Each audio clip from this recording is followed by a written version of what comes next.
Hello प्यारे बच्चों, तो कैसे हो आप। आशा करता हूं कि आप सभी स्वस्थ होंगे और ठीक होंगे और अपने बोर्ड एग्जाम 2025 की तैयारी बड़ी ही मेहनत से कर रहे होंगे। तो आपका स्वागत है हमारे और आपके प्यारे से यूट्यूब चैनल VIPLS क्लासेस पर। तो सबसे पहले मैं आपको बता दूं कि हम क्या पढ़ा रहे हैं। तो क्लास 12 की केमिस्ट्री, जो केमिस्ट्री को दो भागों में बांटा गया है, कार्बनिक केमिस्ट्री और आपकी अकार्बनिक। ये तो कुछ नहीं मैच हुआ सर, या तो कार्बनिक केमिस्ट्री या रसायन बोलो या फिर ऑर्गेनिक केमिस्ट्री बोलो, तो कोई नहीं। तो ऑर्गेनिक केमिस्ट्री और इनऑर्गेनिक केमिस्ट्री में बांटा गया है। तो मैं पहले आपको कार्बनिक रसायन यानी ऑर्गेनिक केमिस्ट्री पढ़ा रहा हूं। अब उस ऑर्गेनिक केमिस्ट्री का जो पहला चैप्टर है उसका नाम है हेलो एल्केन तथा हेलो एल्कीन। अब मैं क्या कर रहा हूं कि जो आपका ये अंतिम समय है, ज्यादा समय अब बचा नहीं है बोर्ड के एग्जाम में, तो इस अंतिम समय में क्यों ना कुछ इंपोर्टेंट नाम की अवक्रिया कर ली जाए जो कि पेपर में बनती ही बनती है। आप पुराने पेपर उठा के देखो, भर भर के नाम की रिएक्शन आई है। तो मैंने आपको इससे पहले एक वीडियो और कराई है जो आपकी हेलो एल्केन से हेलो एल्कीन से संबंधित थी। उसमें भी मैंने आपको कम से कम 5 आपकी नाम की अवधियां कराई हैं। पांचों ही बहुत ही खतरनाक, बहुत ही बेहतरीन नाम की अवधियां हैं। आज मैं आपके सामने 6वीं रिएक्शन लेके आया हूं जो कि नाम की रिएक्शन नहीं है, फिर भी कहीं ना कहीं इंपोर्टेंट है। और आज वीडियो थोड़ी लंबी हो सकती है, तो वीडियो में अंत तक बने रहें, क्योंकि आज मैं आपको नाम की रिएक्शन कराने के बाद कुछ ऐसे प्रश्न लेके आया हूं जो नाम की रिएक्शन से ही बनते हैं। और बच्चे ये सोचते हैं कि सर ने तो बताया था नाम की रिएक्शन से, पर है तो नहीं। मैं आपको ऐसे प्रश्न दिखाऊंगा जो इन्हीं इस जो पिछली क्लास है और इस क्लास से ही आपके वो प्रश्न बनेंगे, इनसे बाहर नहीं जाएंगे। नाम की रिएक्शन और कुछ इंपोर्टेंट रिएक्शन और हैं जिन्हें मैं आपके सामने करा रहा हूं। तो इसमें आपकी 6वें नंबर की रिएक्शन है, आपकी बहुत ही मोस्ट इंपोर्टेंट और सभी बच्चों को बहुत ही परेशान करने वाली रिएक्शन है, KOH द्वारा प्रतिस्थापन। यानी KOH क्या है? KOH आपका पोटेशियम हाइड्रोक्साइड द्वारा प्रतिस्थापन, यानी किसी भी हाइड्रोक्साइड आयन द्वारा आपका प्रतिस्थापन करना है हेलो एल्केन का। तो मैं किसी एक हेलो एल्केन को लूंगा और उसका KOH से प्रतिस्थापन करूंगा। तो ध्यान से सुने सभी। तो होता क्या है कि हेलो एल्केन होता है आपका RH। अब हेलो एल्केन में ये वाला जो बंध होता है ये आपका होता है कम स्थायी। अब जो बंध कम स्थायी होगा वो ज्यादा क्रियाशील होगा, समझे आप? ज्यादा क्रियाशील होगा, ये बात आप नोट करें। RH यानी हेलो एल्केन में जो आपका R एल्केन समूह और हेलोजन समूह के बीच में जो बॉन्ड होता है वो कम स्थायी होता है, और जो कम स्थायी है वो ज्यादा क्रियाशील है। ठीक है, अच्छा।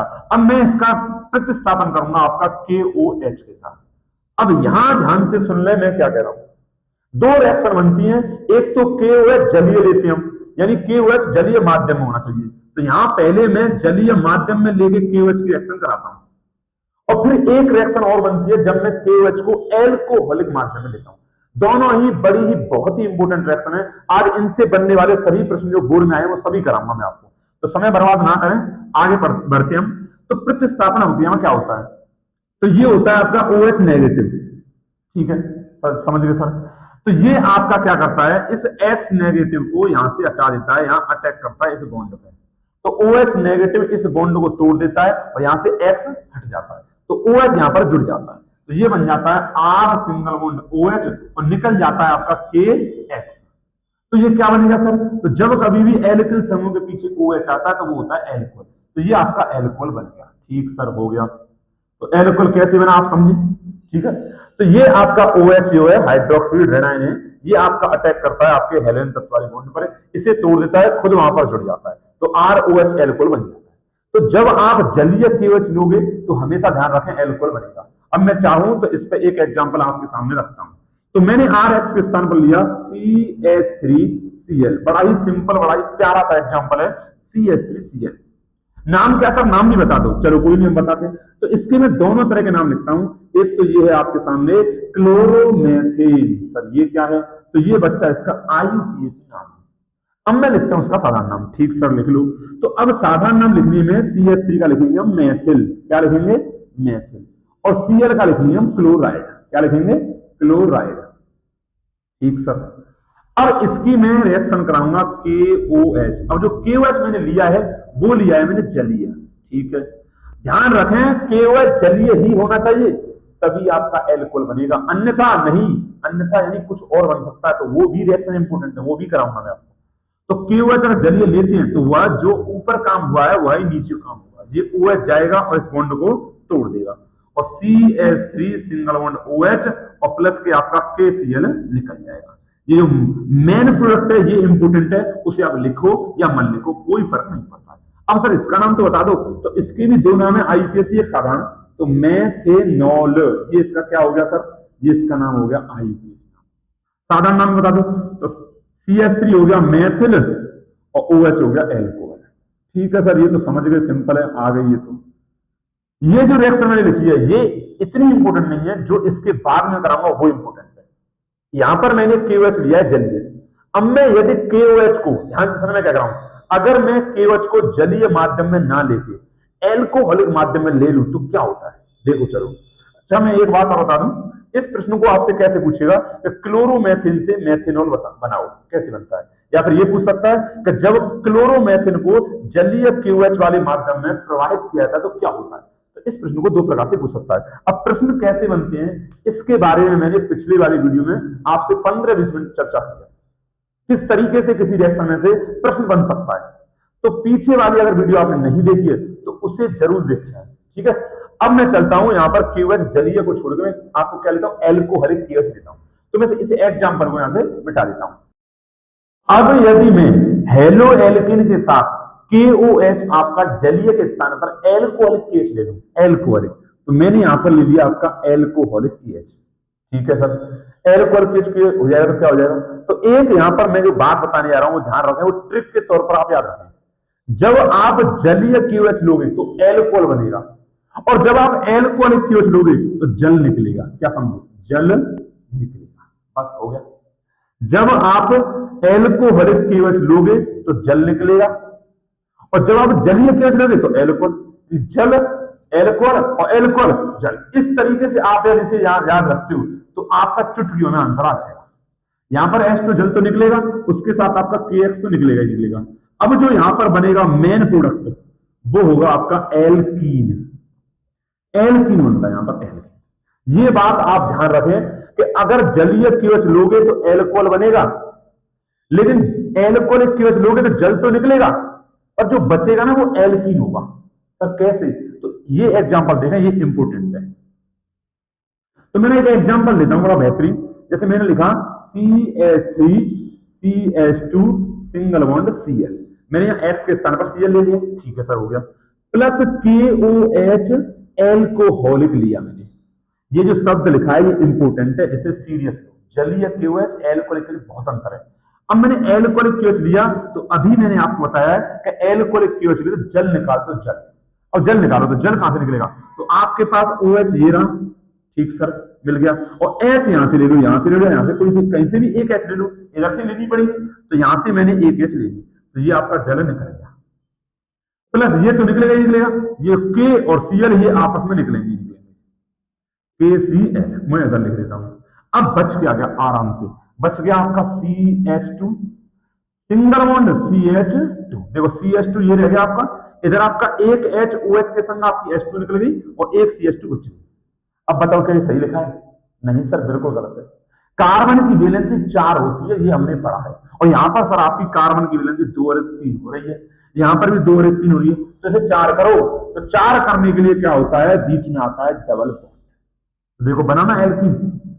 तो मैं यही तो कह रहा हूं, आप अगर एल्कोहलिक KOH लेते हो तो आपको एल्कीन बनता है, पर इसे ऐसे मत याद रखो, आप इसे ऐसे याद रखो, जल लोगे तो एल्कोहल बनेगा, एल्कोहल लोगे तो जल निकलेगा, तो जल आपने निकाल दिया, KCl निकाल दिया, जो बचेगा वो अपने ही आपको समझ जाओगे वो एल्कीन है। इसका नाम क्या है, तो इसमें 2 C है तो F, डबल बॉन्ड के लिए इन तो एथीन, इधर आ जाओ, इधर इसमें 2 C है और Cl है तो क्लोरो और एथीन। बहुत ही इंपोर्टेंट रिएक्शन है, आप ये मेरी बात मान लें, क्लोरो एथेन इसका नाम हो जाएगा।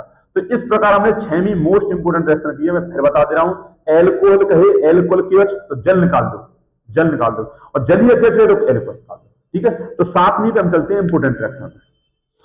तो 7वीं आपके सामने नाम की अवक्रिया है, डाउ प्रक्रम बोलो या डाउस प्रोसेस बोलो या प्रक्रम।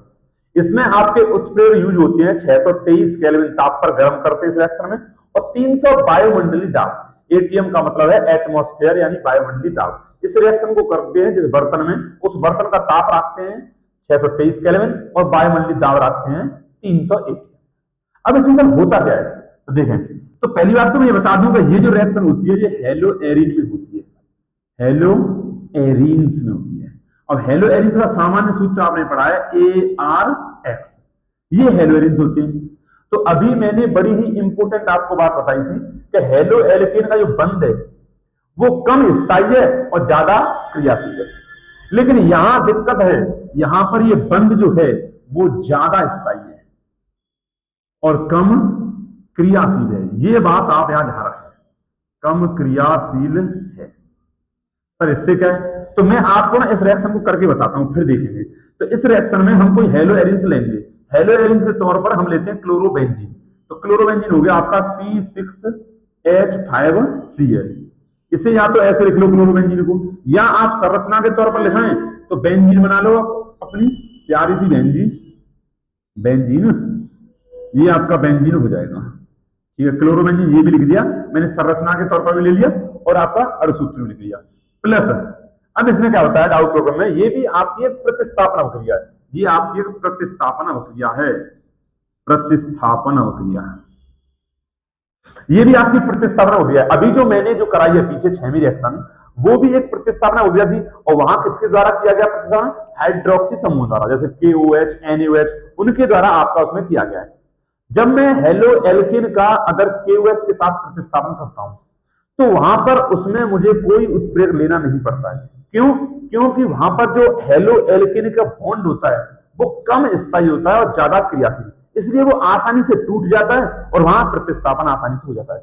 लेकिन यहां पर जो आपका हेलो जो एरीन्स है, हेलो एरीन्स, इनके बीच में जो बंध है ये ज्यादा स्थायी है, ज्यादा स्थायी, कम क्रियाशील है, ज्यादा स्थायी। और कोई चीज ज्यादा स्थायी है यानी मजबूत बॉन्ड है, मजबूत बॉन्ड है, और मजबूत बॉन्ड है तो उसे तोड़ने के लिए हम इसमें प्रतिस्थापन तो करते हैं और साथ में ही हम लेते हैं 623 केल्विन ताप और 300 ATM दाब। रिएक्शन यहां भी यही है कि NaOH लेंगे हम, हाइड्रोक्सी कोई समूह, और ये कैसा लेंगे हम, जलीय NaOH।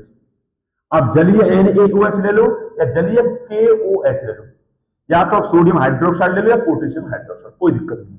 अब होगा वही, जैसे यहां पर ये OH है, ये आपका तत्व आएगा और इस बॉन्ड को तोड़ देगा। पहले नहीं तोड़ पा रहा था क्योंकि वो बॉन्ड है वो ज्यादा स्थायी है, इसलिए यहां पर प्रतिस्थापन अवक्रियाएं आसानी से नहीं होती, इसलिए हम यहां पर 623 केल्विन ताप रखते हैं और 300 ATM दाब रखते हैं।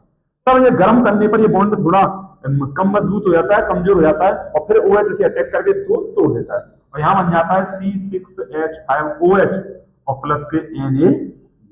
जो फालतू का प्रोडक्ट है छोड़ो, मेन प्रोडक्ट ध्यान देने योग्य है, बड़ा अच्छा प्रोडक्ट है, पेपर में पूछे जाने वाला प्रोडक्ट है। पर कैसे, तो आइए, तो बेंजीन है तो मैं बेंजीन बना लेता हूं, आपकी बेंजीन, तो आपकी या मेरी, हम सबकी जो बना दी मैंने आपकी बेंजीन, तो इसके ऊपर लगा हुआ है OH।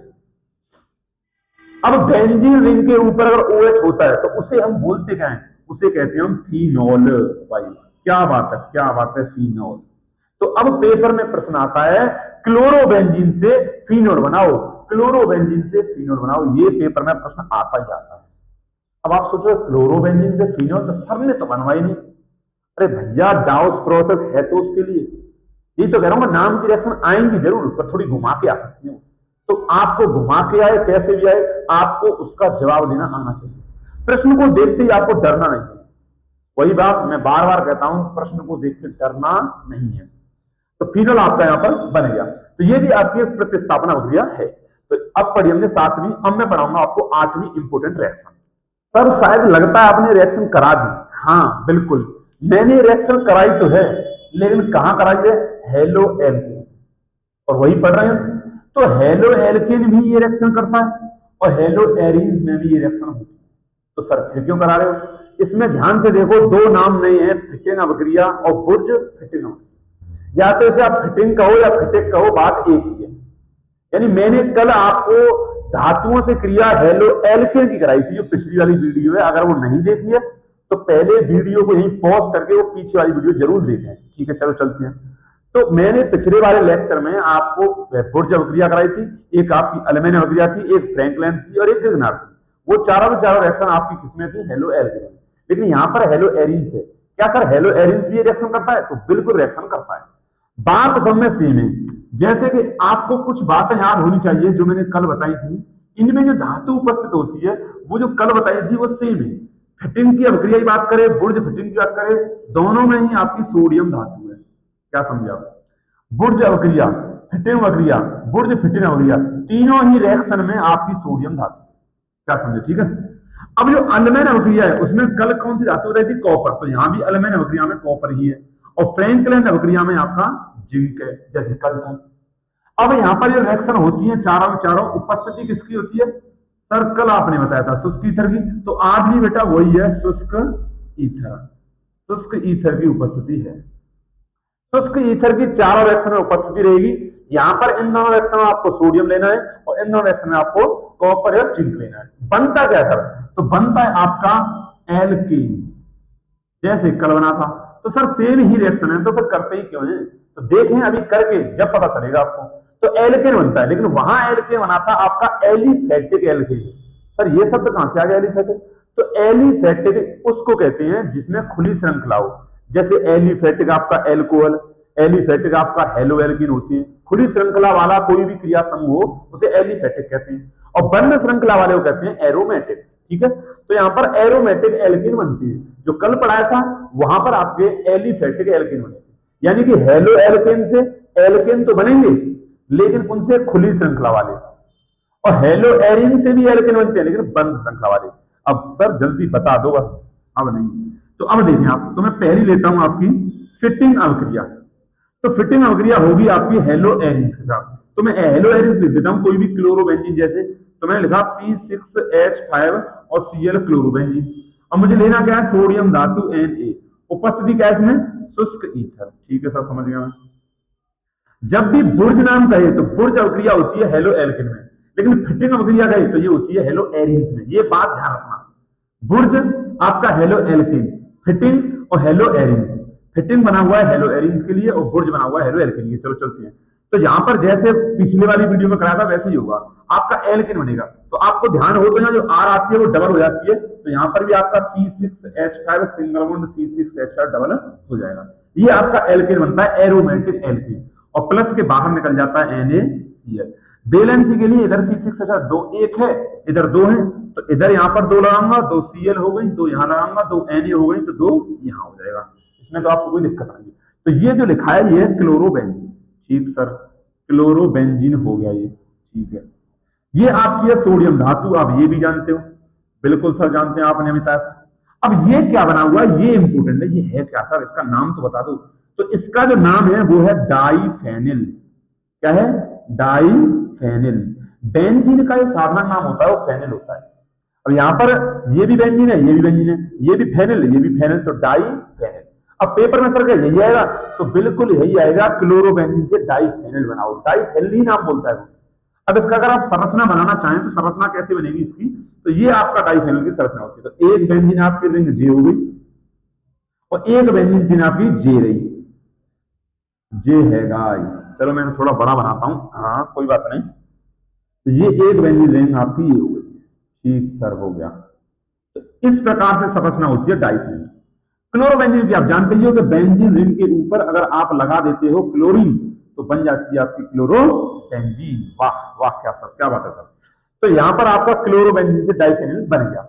अब देखो जैसे कल मैंने बताया था वैसे ही अब इनमें तीन में ना, पहले मैं इसे बताता हूं आपको, फिर इसे बताता हूं और फिर इसे। अब ये तीन रिएक्शन है बिल्कुल सेम है, जैसे कल मैंने बताई थी वो चारों रिएक्शन में से ऊपर वाली तीन थी, हिर्ज, अल्मेन और फ्रैंकलिन, वो तीन सेम थी एकदम, कोई बदलाव नहीं था। उनमें से बदलाव था धातु का। बिल्कुल सेम यहां पर ये फिटिंग, अल्मेन, फ्रैंकलिन, यहां भी सिर्फ बदलाव है सिर्फ धातु का, बस कुछ नहीं है। तो मैंने आपके सामने पहली लिख दी, अब ये ना दूसरी, तो यहां पर मैंने पहली हटाई और अब लिख दी मैंने तीसरी, सॉरी तीसरी।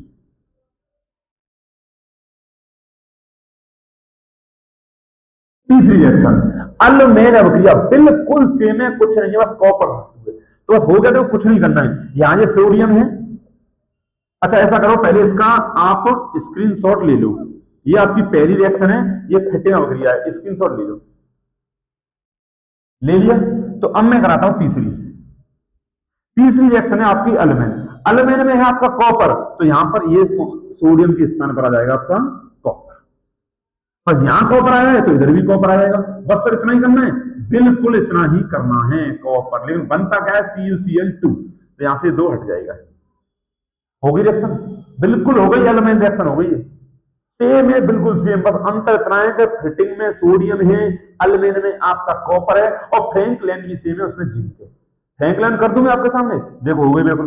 बस इसका स्क्रीनशॉट लो, ये आपकी एल्यूमिनियम है, ले लिया आपने। चलो अब मैं चौथी रिएक्शन करता हूं इसमें, जो आपकी फोर्थ रिएक्शन है।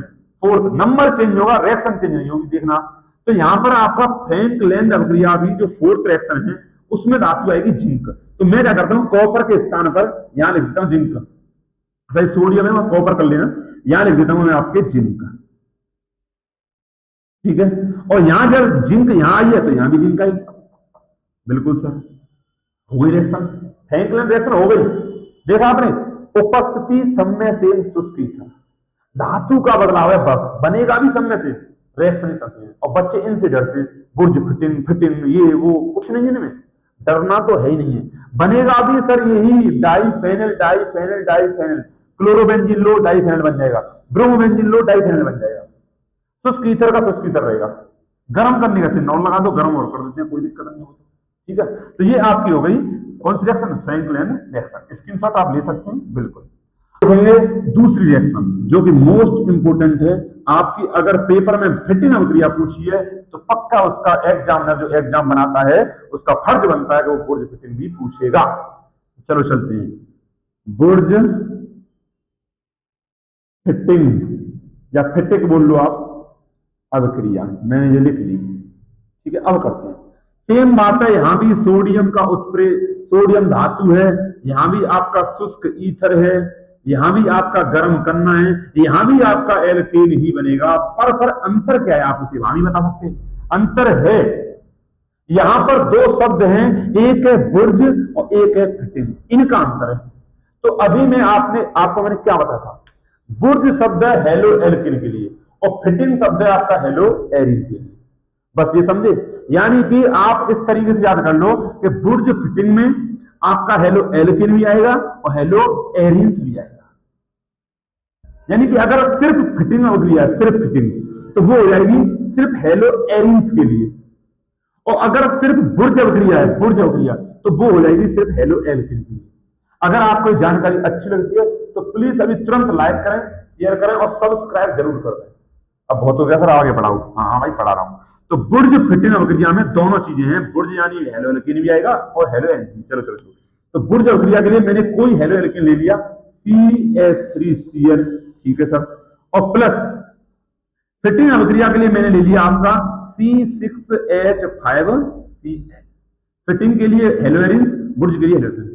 धातु तो सर वही है, एन ही, कोई बात नहीं, और उपस्थिति वही सर, शुष्क ईथर। गर्म कर लो सर, बिल्कुल। अब बताओ ये किस पर नहीं होगी, बच्चा बच्चा कर लेगा इसको, साफ साफ दिख रहा है सर हर बार क्या कर रहे हैं, 2C, यहां पर अगर आर है, यहां पर आ रहा है तो उसका आर सिंगल आर कर दे रहे हैं। यहां पर अगर C6H5 है, C6H5 है, या फिर नहीं है एक ही C6H5 है तो उसे डबल कर दे रहे हैं। तो यहां पर तो आपके पास 2 हैं, एक आर ये है, एक आर ये, दोनों आपस में जुड़ जाएंगे, तो ये बन जाएगा C6H5CH3 और निकल जाएगा आपका NaCl। बैलेंस के यहां 2 लगाएंगे, क्योंकि 2 Cl हैं तो इसके लिए यहां भी आप 2 लगाओगे, उससे कोई दिक्कत नहीं है। अब मेन दिक्कत है, मेन जो बात है इस प्रोडक्ट के बारे में जो निकला है, ये है क्या सर, तो इसका नाम है खतरनाक वाला टाल्व ई। क्या है, टाल्व ई। यानी कि अगर मैं इसका संरचना बनाऊं तो होती कैसी है कि बेंजीन रिंग के ऊपर, क्या बोला मैंने, बेंजीन रिंग के ऊपर यदि CH3 है तो वो है टाल्वीन, तो वो कहलाएगा टाल्वीन। यदि बेंजीन रिंग के ऊपर OH है तो वो कहलाएगा फिनोल, और यदि बेंजीन रिंग के ऊपर CH3 है तो वो कहलाएगा टाल्वीन। अब पेपर में क्वेश्चन आपका इंतजार कर रहा है, क्या पेपर में क्वेश्चन ये इंतजार कर रहा है, पेपर में पूछेगा क्लोरोबेंजीन से टाल्वीन बनाओ, मेथिल क्लोराइड से टाल्वीन बनाओ, ठीक है ना, क्लोराइड फेनिल क्लोराइड से टाल्वीन बनाओ। ये क्वेश्चन सर इन्हीं से बनते हैं, नाम वाले रिएक्शन से। मैं अभी पीछे देखना भी कराऊंगा आपको, ठीक है। अब ये आपकी 8वीं धातुओं से क्रिया हो। अब 9वीं जो मोस्ट इंपोर्टेंट और भी है इनसे, वो करते हैं 9वीं रिएक्शन क्या है। चलो ठीक है, नौवीं पे चलते हैं, ठीक है। स्क्रीनशॉट ले सकते हैं आप, स्क्रीनशॉट ले लो, ठीक है। नौवीं आपके सामने most important reaction send mayor अभिक्रिया, सेंड मायर अभिक्रिया भी कहते हैं इसे और सेंड मेयर अभिक्रिया भी कहते हैं। जो बच्चे पढ़ रहे हैं, जो बच्चे अपने रोज अनसॉल्व पेपर में से पुराने प्रीवियस ईयर के एग्जाम को लगा रहे हैं, वो जानते होंगे कि सेंड मेयर अभिक्रिया कितनी इंपोर्टेंट है। आज मैं इसे ऐसे समझाता हूं, जैसे समझो बहुत ही सिंपल तरीके से, कुछ नहीं है।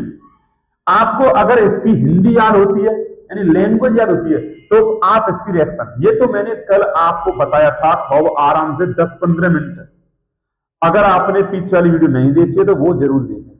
मैंने वह बताया था कि अगर किसी भी नाम वाली रिएक्शन में यदि आपको रिएक्शन याद है तो तुम उसकी लैंग्वेज लिख सकते हो, और अगर आपको लैंग्वेज याद है तो तुम उसकी रिएक्शन लिख सकते हो, ठीक है। ये आपके सामने लैंग्वेज आपको याद है, तो इससे मैं दिखाता हूं कैसे रिएक्शन लिखते हैं।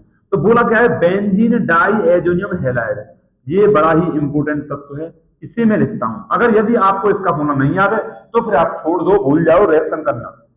तो इसका जो फॉर्मूला है वो है C6H5N2, बेंजीन डाइएजो N2 हैलाइड यानी X, प्लस इसमें कुछ नहीं है, सीधे तीर को क्यूप्रेस क्लोराइड की उपस्थिति में, तो क्यूप्रेस क्लोराइड होता है Cu2X2, यानी क्लोराइड बोलेंगे तो Cu2Cl2 हो जाएगा, ब्रोमाइड बोलता तो Cu2Br2 हो जाएगा, क्योंकि यहां पर भी मैंने X लिया, यहां पर भी मैंने X लिया, बस हो गया। अब कुछ नहीं है, कुछ नहीं है, हो गया, बस हो गया। यहां से जो N2 है वो निकाल दो। आपके सामने हेलो एल्किन, सॉरी हेलो एल्किन नहीं, हेलो एरिन्स आपके सामने आ जाएगा। हेलो एरिन्स बनते हैं, जो आपकी सेंड में अभिक्रिया है उससे हेलो एरिन्स बनता है। सबसे पहले तो आप ये बात ध्यान रखेंगे, हेलो एल्किन नहीं बनता है। तो यहां पर आपका N2 निकल जाएगा बाहर, जो कि नाइट्रोजन गैस के रूप में, और बन जाएगा आपका C6H5X, यही तो होता है हेलो एरिन्स। अब यहां पर जो X लिखा है, इसके स्थान पर आप Cl या Br का ही यूज करोगे और किसी का यूज नहीं करोगे।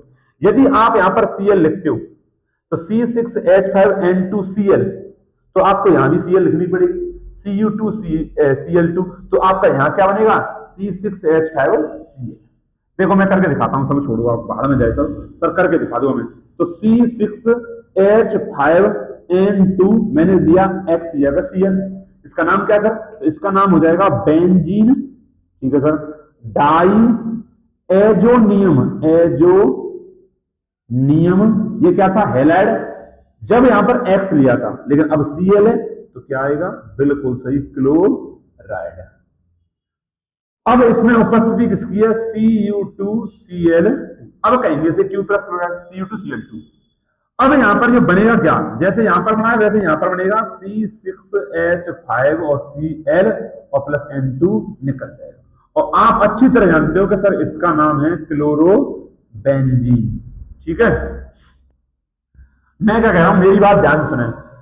आप अगर ऐसे ही पढ़ाई पर ध्यान देते रहोगे तो मैं बता रहा हूं कि आप एग्जाम को फोड़ कर आओगे, लेकिन अगर पढ़ाई पर ध्यान नहीं दोगे, इस लास्ट समय पर भी ऐसे लुक्खों की तरह गलियों में घूमते रहोगे ना, तो बेटा कुछ नहीं होने वाला। मैं आपसे बता रहा हूं, पढ़ लो, यही लास्ट समय है। और सर ये बीच में कहां से आएगा, हाँ तो ऐसे ही बीच में आता है बेटा। समझाने का क्या है, समझाने का शुरू में समझा दूं, मैं बीच में समझा दूं, लास्ट में समझा दूं, क्या है, ठीक है ना। तो कैसे भी करके आप पढ़ो, मेरा मतलब यही है। मैं आपके लिए मेहनत कर रहा हूं तो आप भी मेहनत कर सकते हो, ठीक है। लाइक शेयर कमेंट सब्सक्राइब वो एक अलग बात है, वो तो आप करोगे ही करोगे, जब देख रहे हो वीडियो, जब आपको पसंद आ रही है। पर उसके अलावा भी आपको करना क्या है, मेहनत करनी है। बिना मेहनत के बेटा कुछ नहीं है। आपके सामने रोटी रखी हुई है, खाना रखा हुआ है, वो अपने आप आपके मुंह में नहीं चला जाएगा, आपको वो तोड़नी पड़ेगी, हाथ से मेहनत करनी पड़ेगी, वो जब खानी पड़ेगी। तो वहां पर भी मेहनत करनी पड़ती है खाने में, और वैसे खाने में तो सबसे ज्यादा मेहनत करनी पड़ती है, सब कुछ खाने के लिए कर रहे हैं, सब पेट के लिए कर रहे हैं सब, पर आपको मैं क्या कह रहा हूं, मेहनत आपको करनी पड़ेगी, ठीक है ना। ऐसे नहीं कि आप लेते हो, मोबाइल चल रहा है, सर की वीडियो देख लें, लाओ हो गया, खाना खा रहे हो, मोबाइल चला लिया, सर की वीडियो देख लें, हो गया। ऐसे नहीं होता बेटा, आपको बैठना पड़ेगा कॉपी पेन लेके। अभी मैं पीछे भी प्रश्न कराऊंगा इसमें, फिर देखूंगा आप कितने बनाते हो, ठीक है ना। आप जितने भी प्रश्न कराऊं, आप उनमें से कितने कर पा रहे हो, कमेंट में जरूर लिखना, ठीक है ना। अब सीधे मैं चलता हूं इस पर, और बातें हम बाद में करेंगे। तो क्लोरोबेंजीन यहां पर बन जाएगा, ये आपकी सेंड मेयर अभिक्रिया है। अब मैं सीधे चलता हूं आपकी 10वीं रिएक्शन पर, आपको कराऊंगा 10वीं रिएक्शन, जो कि वेरी वेरी मोस्ट इंपोर्टेंट है। वैसे तो जो लेक्चर मैं चला रहा हूं, जो लेक्चर मैं कर रहे हैं, आप पढ़ रहे हैं, पहला लेक्चर मैंने कराया, दूसरा कराया और भी आगे आएंगे, उन सभी में हम इंपोर्टेंट रिएक्शन ही पढ़ रहे हैं। इंपोर्टेंट रिएक्शन यानी नाम वाली रिएक्शन भी हो सकती हैं और कुछ उनसे अलग भी हो सकती है, लेकिन फिर भी आज के लेक्चर में अगर मैं बताऊं सबसे ज्यादा इंपोर्टेंट तो ये रिएक्शन है, रिंग की अभिक्रियाएं। यानी इसका मतलब क्या है सर, अब तक जितनी भी मैंने आपको रिएक्शन कराई है उन सभी में होता क्या है कि हम रिंग से हाथ नहीं लगाते हैं, रिंग से हम हाथ नहीं लगाते हैं। तो सर लगाते कहां हैं हाथ, हम लगाते हैं इधर, यहां पर, यहां मैं इसलिए एक्स लिख देता हूं।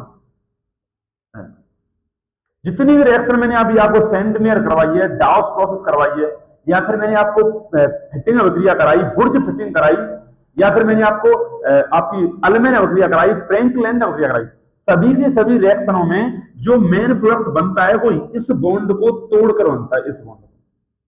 इस बॉन्ड को टूटता है, यह बॉन्ड यहां से एक्स निकल जाता है और जो तत्व इस बॉन्ड को तोड़ता है वह तत्व यहां जुड़ जाता है और नए नए पदार्थ बन जाते हैं। अभी मैंने ऐसी रिएक्शन कराई, लेकिन अब मैं आपको कराऊंगा रिंग की अभिक्रिया, यानी कि अब मैं ऐसी रिएक्शन कराऊंगा जिन रिएक्शनों में इससे ऊपर हाथ नहीं लगेगा, यहां रिंग से हाथ लगेगा। इस रिंग से जो कुछ भी जुड़ेगा वो यहां इस रिंग पर जुड़ेगा, इस बॉन्ड पर नहीं जुड़ेगा। तो इनको बोलेंगे हम रिंग की अभिक्रिया, ठीक है उनको बोलेंगे हम रिंग की अभिक्रिया। चलो चलते हैं। तो इसमें रिंग की अभिक्रिया में आपकी टोटल 4 रिएक्शन है। तो पहली हम पढ़ेंगे हैलोजनीकरण, हैलोजनीकरण। दूसरी जो हम रिएक्शन पढ़ेंगे वो होगी आपकी सल्फोनीकरण, सल्फोनीकरण। मैं एक एक करके नहीं बताऊंगा, एक एक करके तो बताऊंगा मैं, पहले इनका मैं बेसिक समझा देता हूं, इन्हें करते कैसे हैं। अगर आप ये आज की क्लास में ये सीख गए तो जितने भी आगे चैप्टर आएंगे उन सभी में जो एरोमेटिक तत्व हैं उनकी जो रिंग की अभिक्रियाएं हैं उन्हें करने में आपको तनिक भी दिक्कत नहीं होनी चाहिए। तो सल्फोनीकरण। तीसरी होती है आपकी नाइट्रीकरण, नाइट्रीकरण। हाँ बिल्कुल, यही वो रिएक्शन है जो पेपर में खतरनाक है। और फोर्थ जो कि मोस्ट इंपोर्टेंट है, इसमें भी इन चारों में सबसे मोस्ट इंपोर्टेंट है वो है सर क्या, बिल्कुल हाँ, फ्रीडल क्राफ्ट। हाँ सर यही है, यही है फ्रीडल क्राफ्ट अभिक्रिया, बिल्कुल। अब इसमें भी 2 पार्ट हैं, एक आपका इसमें है एल्काइलेशन या एल्कलीकरण, एल्कलीकरण, एल्कलीकरण। इसमें एक है आपका एल्कलीकरण और एक है आपका एसिलीकरण, एसिलीकरण। अब सर ये होती क्या है, नाम तो आपने लिख दिए। तो देखो सबसे पहले तो ये सभी रिएक्शन होंगी आपके हेलो एरिन्स में, ध्यान से सुने, ये सभी रिएक्शन होंगी हेलो एरिन्स में। अब हेलो एरिन्स में तो होंगी तो ऊपर जो हेलोजन तत्व है वो वही का वही रहेगा और आपका जो कुछ भी जुड़ेगा, जो कुछ भी रिएक्शन होगी वो रिंग से होगी, ये बात मैं बता चुका हूं। ठीक है सर, बता दी। अब हेलोजनीकरण में आपकी रिएक्शन कौन करेगा, आपका हेलोजन तत्व करेगा। उसके लिए मैं लिखता हूं H2, जैसे कि हेलोजनीकरण कराते हैं हम Cl2 से, तो हेलोजनीकरण होता है आपका Cl2 से। यानी कि मैं क्लोरोबेंजीन का हेलोजनीकरण कराऊंगा तो मैं क्लोरोबेंजीन की रिएक्शन कराऊंगा Cl2 से। ठीक है सर। अब जब क्लोरीन की रिएक्शन Cl2 से कराऊंगा तो जुड़ेगा क्या, रिएक्शन करने पर इस बेंजीन रिंग से जुड़ेगा क्या, तो जुड़ता है आपका इसमें से Cl। ठीक है सर, समझ गए। अब जब मैं सल्फोनीकरण कराऊंगा तो रिएक्शन करेगा आपका H2SO4, H2SO4 यानी सल्फ्यूरिक अम्ल, सल्फ्यूरिक अम्ल यहां लिख देता हूं मैं, सल्फ्यूरिक अम्ल। ठीक है। अब सर यहां पर क्या जुड़ेगा, तो यहां जुड़ता है आपका SO3H, ये जुड़ता है। इसका मतलब क्या है सर, यानी कि मेरे कहने का मतलब ये है कि जब मैं हेलो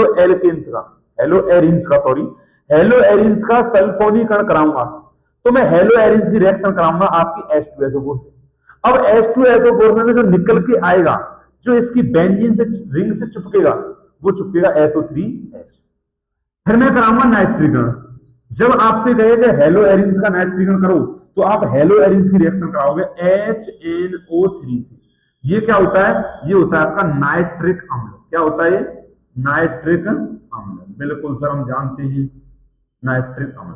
अब यहां पर क्या जुड़ता है, तो यहां पर क्या जुड़ता है, तो यहां पर आपका जुड़ता है NO2, NO2।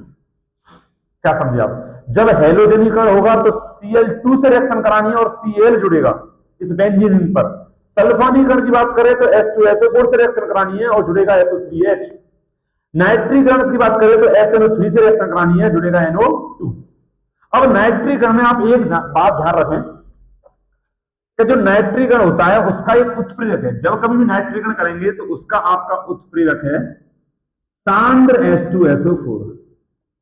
ये जब कभी भी नाइट्रीकरण करें तो ये आपको उत्प्रेरक इस नाइट्रीकरण में लेना है। ठीक है, सब समझ गए। अब आती है फ्रीडल क्राफ्ट अभिक्रिया। फ्रीडल क्राफ्ट अभिक्रिया का फेमस जो आपका उत्प्रेरक है वो सभी को याद होना चाहिए। जो फ्रीडल क्राफ्ट अभिक्रिया का उत्प्रेरक है, ये उत्प्रेरक बड़े ही इंपोर्टेंट है, आने चाहिए आपको। ये इसका होता है आपका निर्जल, बिना पानी का निर्जल एल्यूमिनियम क्लोराइड, AlCl3। ये इसका होता है AlCl3। ठीक है, AlCl3 उत्प्रेरक है निर्जल फ्रीडल क्राफ्ट अभिक्रिया का। जहां कहीं भी फ्रीडल क्राफ्ट अभिक्रिया हो तो वहां आप उत्प्रेरक लेंगे निर्जल AlCl3। ठीक है, और जहां कहीं भी नाइट्रीकरण की बात करें वहां पर लेंगे सांद्र H2SO4। उनमें कोई दिक्कत है। अब फ्रीडल क्राफ्ट अभिक्रिया में सर कौन रिएक्शन करता है? तो फ्रीडल क्राफ्ट अभिक्रिया में दो रिएक्शन है। पहली आपकी ये है A, दूसरी ये आपकी B। तो एल्कलीकरण में रिएक्शन करता है आपका CH3Cl। किससे? हेलो एरिन से। हेलो एरिन से CH3Cl की रिएक्शन कराई जाती है तो उसे हम बोलते हैं एल्कलीकरण। जुड़ता क्या है उस पर? तो इसमें से निकलकर CH3 क्या बोला मैंने? इसमें से निकलकर CH3 ये जुड़ता है आपका बेंजीन रिंग के ऊपर। ठीक है, अब एसिलीकरण में रिएक्शन कराई जाती है CH3COCl। इसमें क्या जुड़ता है? तो इसमें जुड़ता है आपका COCH। ये जुड़ता है। कहां जुड़ता है तो मैं फिर बता रहा हूं, ध्यान से सुने। अब मैं क्या कह रहा हूं, बहुत ही इंपोर्टेंट जो बात मैंने बताई है, अगर आपको ये आ गई तो ये चारों रिएक्शन आप चुटकियों में कर दोगे। ठीक है, ध्यान से सुने मैं क्या कह रहा हूं। जब कभी भी आपसे हेलो एरिन्स का हेलोजनीकरण कहे तो हेलोजनीकरण हेलो एरिन्स का कहे, मैं बता ही देता हूं सबको, बस कुछ नहीं है।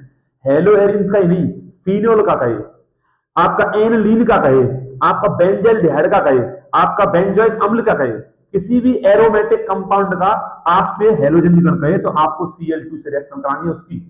और Cl2 से रिएक्शन कराएंगे तो उसमें से Cl निकल के उस बेंजीन रिंग के ऊपर चिपक जाएगा। जब भी किसी एरोमेटिक कंपाउंड का, यहां पर आपका हेलो एरिन्स है, हेलो एरिन्स का सल्फोनीकरण पेपर में आया, हेलो एरिन्स का सल्फोनीकरण करो तो दिमाग में तुरंत आना चाहिए कि हेलो एरिन्स बना दिया, उसका सल्फोनीकरण बात करने कह रहा है तो मैं रिएक्शन कराऊंगा H2SO4 से।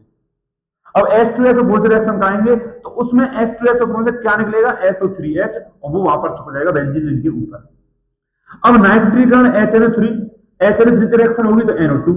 पर एक बात ध्यान रखेंगे, नाइट्रीकरण की बात करता है तो हम उत्प्रेरक लेंगे सांद्र H2SO4। फ्रीडल क्राफ्ट अभिक्रिया में दो रिएक्शन होती हैं आपकी, एल्कलीकरण और एसिडीकरण। कहीं की जल्दी नहीं है मुझे, आराम से टेंशन मत लो। एल्कलीकरण की बात करता है तो CH3Cl में से CH3 निकलता है और बेंजीन रिंग के ऊपर चिपक जाता है। CH3COCl लेंगे आप एसिडीकरण में और यहां पर आपका COCl चिपक जाता है। अब सर बहुत देर हुई आपको कहते कहते चिपक जाता है, कहां चिपक जाता है? बेंजीन रिंग में 5 जगह हैं, वहां पर कहां चिपक जाता है? तो अब ध्यान से देखें, ये बता रहा हूं मैं आपको। तो ये आपका क्लोरोबेंजीन मैंने ले लिया, ये आपका मैंने हेलो एरिन्स ले लिया, बिल्कुल सही सर। ये आपका क्रियात्मक समूह हो गया X। ठीक, अब यहां पर तो कुछ ना कुछ चिपका हुआ है। इसमें बेंजीन में 6 कोने हैं, 1 2 3 4 5 और 6। तो एक कोना तो पहले से गिरा हुआ है, बचे आपके पास 5 कोने। अब इनका कुछ नाम है तो बिल्कुल है। तो हेलोजन तत्व के नजदीक वाले दोनों कोने हैं, इनको बोलते हैं हम ऑर्थो। क्या बोलेंगे? ऑर्थो। ठीक है, ऑर्थो के लिए चिन्ह लगाएंगे हम O। ऐसे ये वाला हो जाएगा आपका, ये वाला हो जाएगा ऑर्थो O। ये वाला जो इस जगह पे कोई जुड़ेगा, इस जगह पे कोई जुड़ेगा तो उसे जगह को हम बोलेंगे ऑर्थो के, हम कहेंगे ये ऑर्थो पर जुड़ गया। अब जो इसके हेलियन तत्व जो कोई क्रिया समूह है, हेलियन तत्व है, यहां पर अगर कोई क्रिया समूह होता तो उसके नजदीक वाले दोनों साइड वाले, उसके नजदीक वाले पहले पहले जो कोने हैं उन्हें बोलते हैं हम ऑर्थो। अब जस्ट उसके नीचे वाले ये कोने, ये इन्हें बोलते हैं हम मेटा।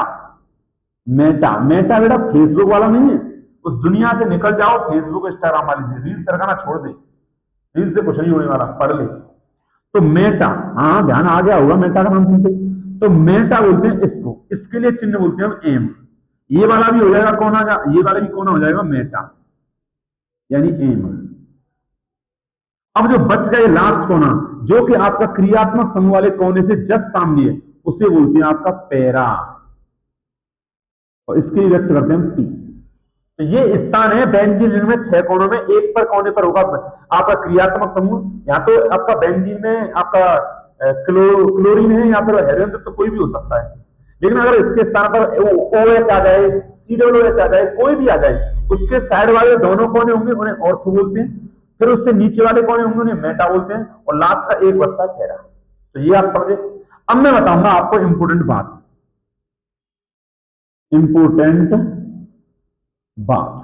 तो जो इंपोर्टेंट बात है हमारी वो क्या है, तो वो ये है कि जितने भी मैंने ये कहे हैं कि ये चुपकेगा, ये चुपकेगा, ये चुपकेगा, ये चुपकेगा, ये चुपकेगा, बेंजीन में चुपकेंगे, कहां चुपकेंगे, तो ये चुपकेंगे O, P पर, यानी सर ऑर्थो कोमा पैरा पर। तो इंपोर्टेंट बात यही है, ऑर्थो कोमा पैरा पर, पैरा पर चुपकेंगे। लो मैं जेऊ लिख देता तुम्हारा, चुपकेंगे बस। अब ये जो मैंने लिखा है, सबसे पहले आप इसका स्क्रीनशॉट ले लो, ठीक है, फिर बात करते हैं। तो आपने स्क्रीनशॉट ले लिया होगा, चलो। तो अब ये जो मैंने लिख दिया है, इससे आप आसानी से इन चारों रिएक्शन को करते हैं।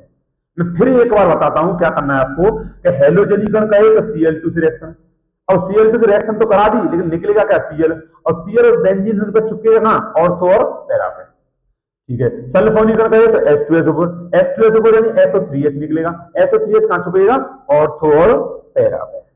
नाइट्रीकरण करें तो उत्प्रेरक लगाओ और HNO3 यानी नाइट्रिक अम्ल से रिएक्शन कराओ और NO2 लगा दो ऑर्थो और पैरा। फ्लूइडल क्राफ्ट करें तो दो रिएक्शन, एल्कलीकरण एसिडीकरण। एल्कलीकरण यानी CH3Cl से रिएक्शन करानी है और CH3 चुपकेगा बेंजीन के ऊपर ऑर्थो और पैरा पे। एसिडीकरण की बात करें तो आपका ये ऑर्थो और पैरा। और फ्लूइडल क्राफ्ट हो गया उत्प्रेरक निर्जल AlCl3। अब मैं इन सभी को एक एक करके करता हूं, ठीक है, एक एक करके। चलो देखें तो अभी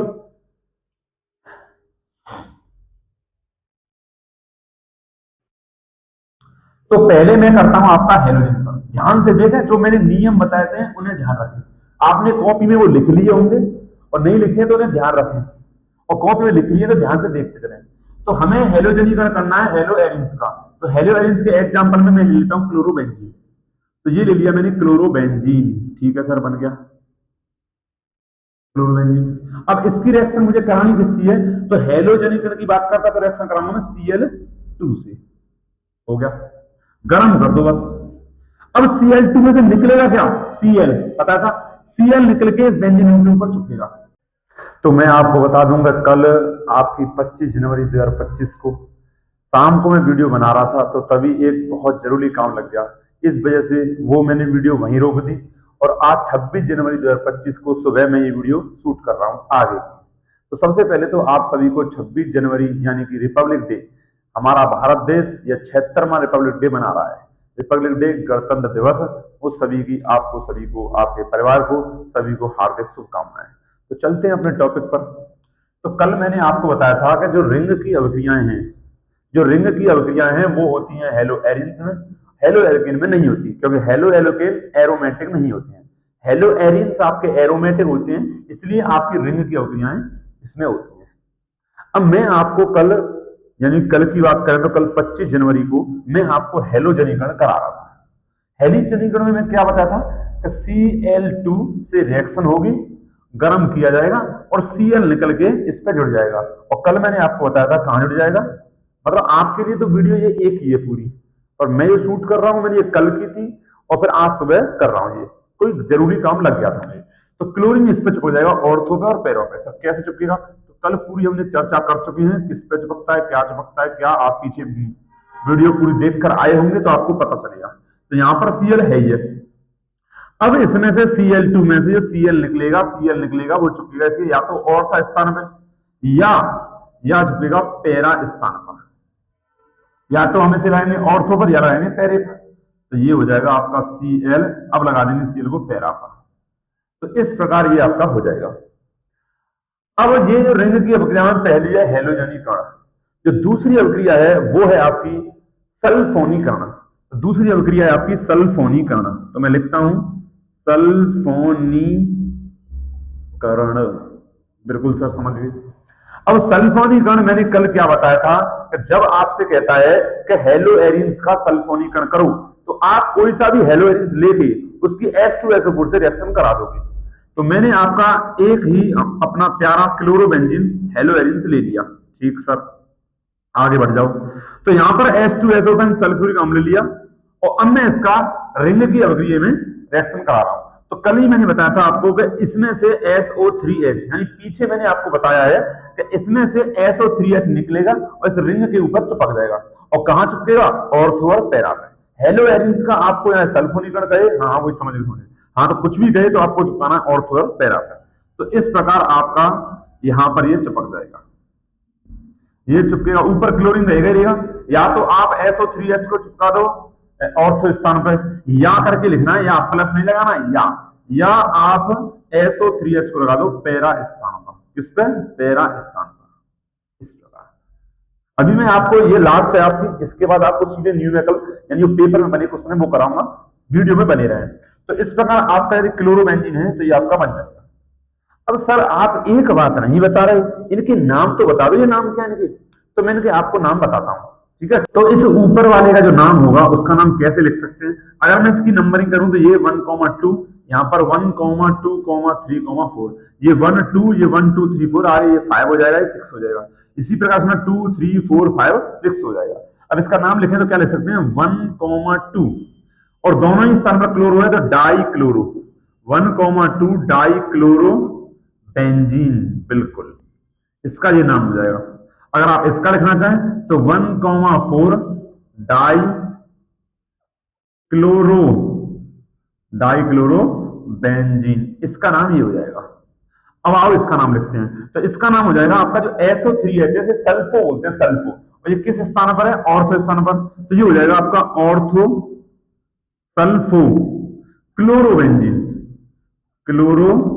ये बचा आपका क्लोरोबेंजीन हो जाएगा, बेंजीन। इसे आप लिख सकते हैं, सेम नाम होगा इसका, इसमें आ जाएगा पैरा सल्फो क्लोरोबेंजीन, ये इसका नाम हो जाएगा, ठीक है। तो अब मैंने आपको एक हेलोजनीकरण करा दिया, एक सल्फोनीकरण। अब मैं कराता हूं आपको तीसरा नाइट्रीकरण, आप इसका स्क्रीनशॉट ले सकते हैं। तो तीसरी आपकी है नाइट्रीकरण, देखते किस प्रकार होगी। तो पेपर में पूछा गया कि हेलो एरिन्स का नाइट्रीकरण करो। तो मैं बता चुका हूं कि जब आपसे पीछे देखें वीडियो में कि नाइट्रीकरण की बात करता तो आप रिएक्शन करोगे HNO3 से। तो HNO3 रिएक्शन किससे करेंगे? तो हेलो एरिन से। तो मैंने आपका कोई हेलो एरिन्स ले लिया है, ये आपका हेलो एरिन से आपका क्लोरोबेंजीन, ठीक है सर। अब इसकी आपको रिएक्शन करानी है HNO3 से। लेकिन यहां पर आप एक बात अवश्य ध्यान रखें, सर क्या बात है? तो बच्चा ये बात है कि आप इस रिएक्शन में एक उत्प्रेरक और याद कर लें, बस वही हो जाएगा काम। तो यहां पर एक उत्प्रेरक लगाना है सांद्र H2SO4, यानी सांद्र का मतलब होता है गाढ़ा, यानी कि ये जो अभिक्रिया चल रही है उसमें आपको गाढ़े रूप में सल्फ्यूरिक अम्ल लेना है, ठीक है सर। अब जब ये HNO3 आपका हेलो एरिन से रिएक्शन करता है तो HNO3 का नाम है नाइट्रिक अम्ल, ये मैं पहले बता चुका हूं और फिर मैं यहां पर लिख दे रहा हूं, ये आपका नाइट्रिक अम्ल, ठीक है सर। अब जब नाइट्रीकरण होता है तो HNO3 रिएक्शन करता है, और HNO3 रिएक्शन करेगा तो इससे बेंजीन रिंग से क्या चिपकेगा? बताओ, बिल्कुल सही, NO2। वीडियो में अगर आप पीछे से देखते आ रहे हैं तो आपको पता होगा, मैंने सब बातें बता रखी हैं। तो यहां पर आपका क्लोरोबेंजीन बनता है, और इस क्लोरोबेंजीन पर एक बार ऑर्थो स्थान पर NO2, या क्या है, एक बार इसमें पैरा स्थान पर NO2 जुड़ जाता है, एक बार इसमें पैरा स्थान पर NO2 जुड़ जाता है। मुझे पता है इसमें और भी उत्पाद निकलेंगे। जब यहाँ NO2 जुड़ा है तो यहां से एक H हटी है, यहां से H, यहां भी आपका सांद्र है, यहां भी आपका एक H बचा है, एक O बचा है, तो उसमें जल बाहर निकल जाएगा। जो निकलता है बाहर हमें उस पर गौर नहीं देना है, हमारा जो मेन प्रोडक्ट है वो ये दोनों है, हमें इनके बारे में बात करनी है, ठीक है। अब इनका नाम लिख लो। तो ये NO2 ऑर्थो पर है तो इसका नाम लिखूंगा मैं ऑर्थो, या फिर आप ऑर्थो के स्थान पर O लिख सकते हो, केवल O। तो ऑर्थो नाइट्रो क्लोरोबेंजीन, क्या लिखेंगे? ऑर्थो नाइट्रो क्लोरोबेंजीन, ठीक सर। उसका नाम लिख दो, तो उसका नाम लिख लो। ये NO2 पैरा पर है तो पैरा नाइट्रो क्लोरोबेंजीन, बिल्कुल इसका नाम ही हो जाएगा। तो इस प्रकार हमने हेलोजनीकरण किया, सल्फोनीकरण किया, नाइट्रीकरण किया। अब तीसरी के बाद अब ये चौथी रिएक्शन है, वो है फ्रीडल क्राफ्ट प्रक्रिया, जो इन चारों में मेरे हिसाब से सबसे ज्यादा इंपोर्टेंट है। अब फ्रीडल क्राफ्ट प्रक्रिया वो करते हैं, तो मैं यहां पर इसको हटाकर क्या लिखता हूं, फ्रीडल क्राफ्ट प्रक्रिया, और ये आपका 4th नंबर हो जाएगा। तो ये हो गया आपका 4th फ्रीडल क्राफ्ट प्रक्रिया। फ्रीडल क्राफ्ट अभिक्रिया, ये सभी ना ये साइंटिस्ट का नाम है, ठीक है, अभिक्रिया। ये थोड़ा डार्क हो जाएगा तो और अच्छा लगेगा, इससे मार्कर अच्छी तरह कर देता हूं। फ्रीडल लाल ल रहेगा सर आपके नाम का, कोई बात नहीं। तो फ्रीडल क्राफ्ट अभिक्रिया हम करते हैं। तो फ्रीडल क्राफ्ट अभिक्रिया में मैंने बताया था कि 2 रिएक्शन होती हैं, इसमें आपकी दोनों रिएक्शन में एक साथ पढ़नी है।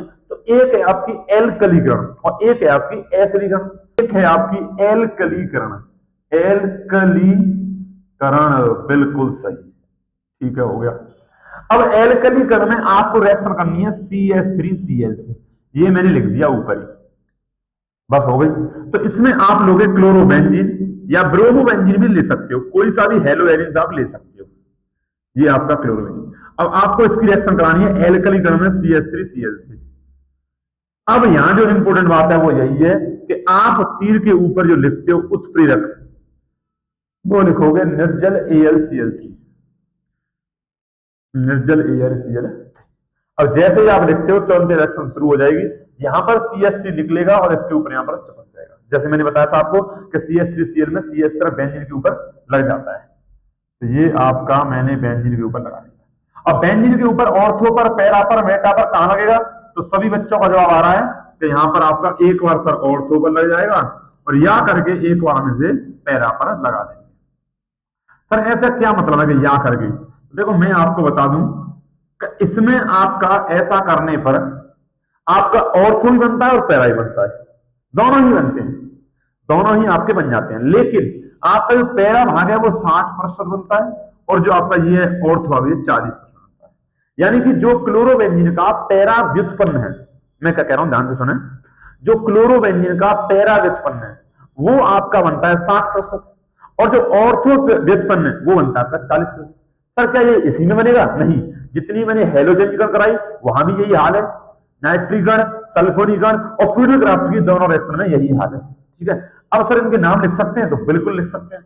तो इसका नाम आप लिख सकते हैं यहां पर पैरा CH3 से हम लिख लेंगे मैथिल, सॉरी पैरा नहीं, यहां पर ortho, ortho Maithil, ortho Maithil chlorobenzene, chlorobenzene, ठीक है। आप इसका एक नाम और लिख सकते हो। देखो जब मैंने बताया था आपको कि बेंजीन रिंग के ऊपर अगर CH3 आती है तो उसे टालविन कहते हैं।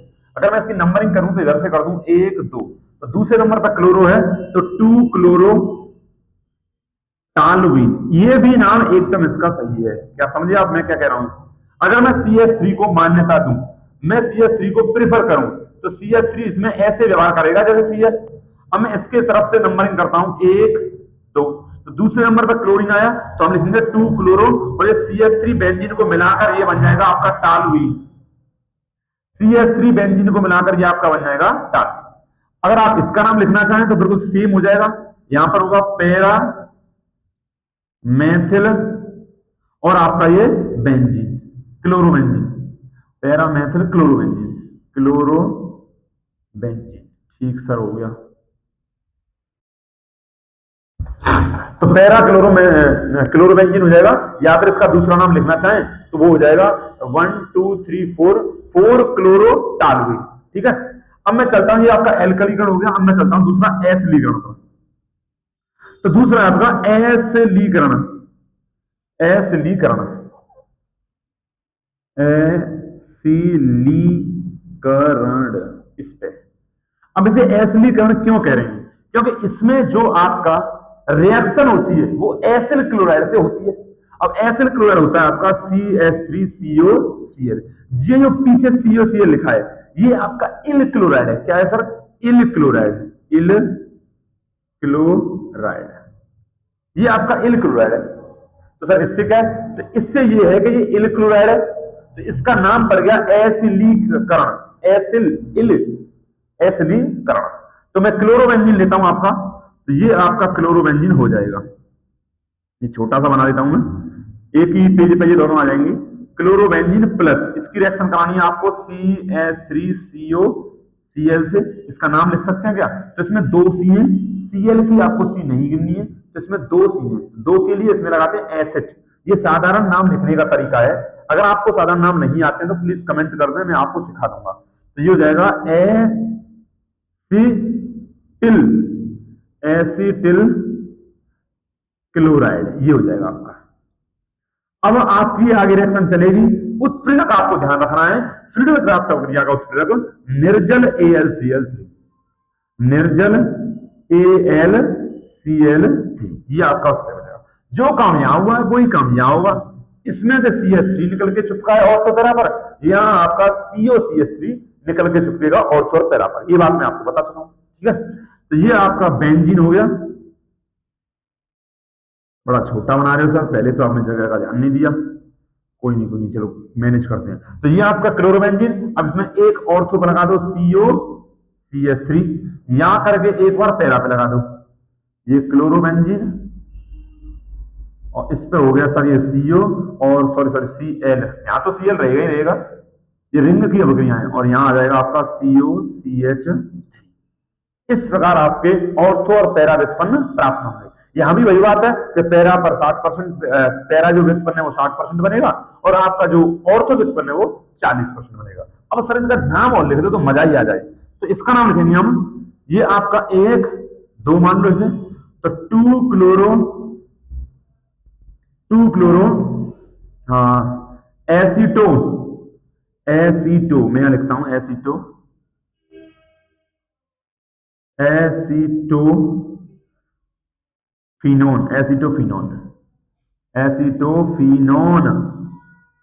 समझे आप। इसमें आपका कीटोन समूह है CO कीटो समूह, और ऊपर है क्लोरीन। तो ये जो पूरा हो गया COCH3 और बेंजीन, ये हो गया एसीटोफिनोन। इसमें जो 2 क्लोरो का नाम मैंने आगे लिख दिया, आप इसका नाम लिख सकते हो। तो सर बिल्कुल लिख सकते हैं। अगर मैं इसे 1 नंबर दूं तो ये हो जाएगा 2, ये हो जाएगा 3, ये हो जाएगा 4, ये कोना हो जाएगा 5, ये कोना हो जाएगा 6।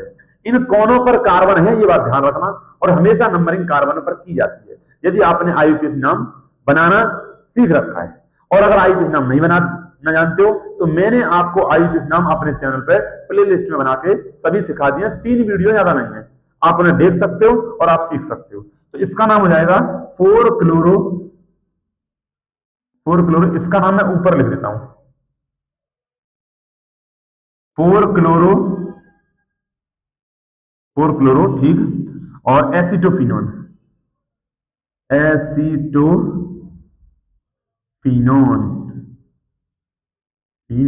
ठीक है। एक बार देखता हूं मैं, ये यहां तक आ पा रहा है नहीं, पर कट तो नहीं, कट रहा होगा तो मैं इसे चेंज कर दूंगा यहां से।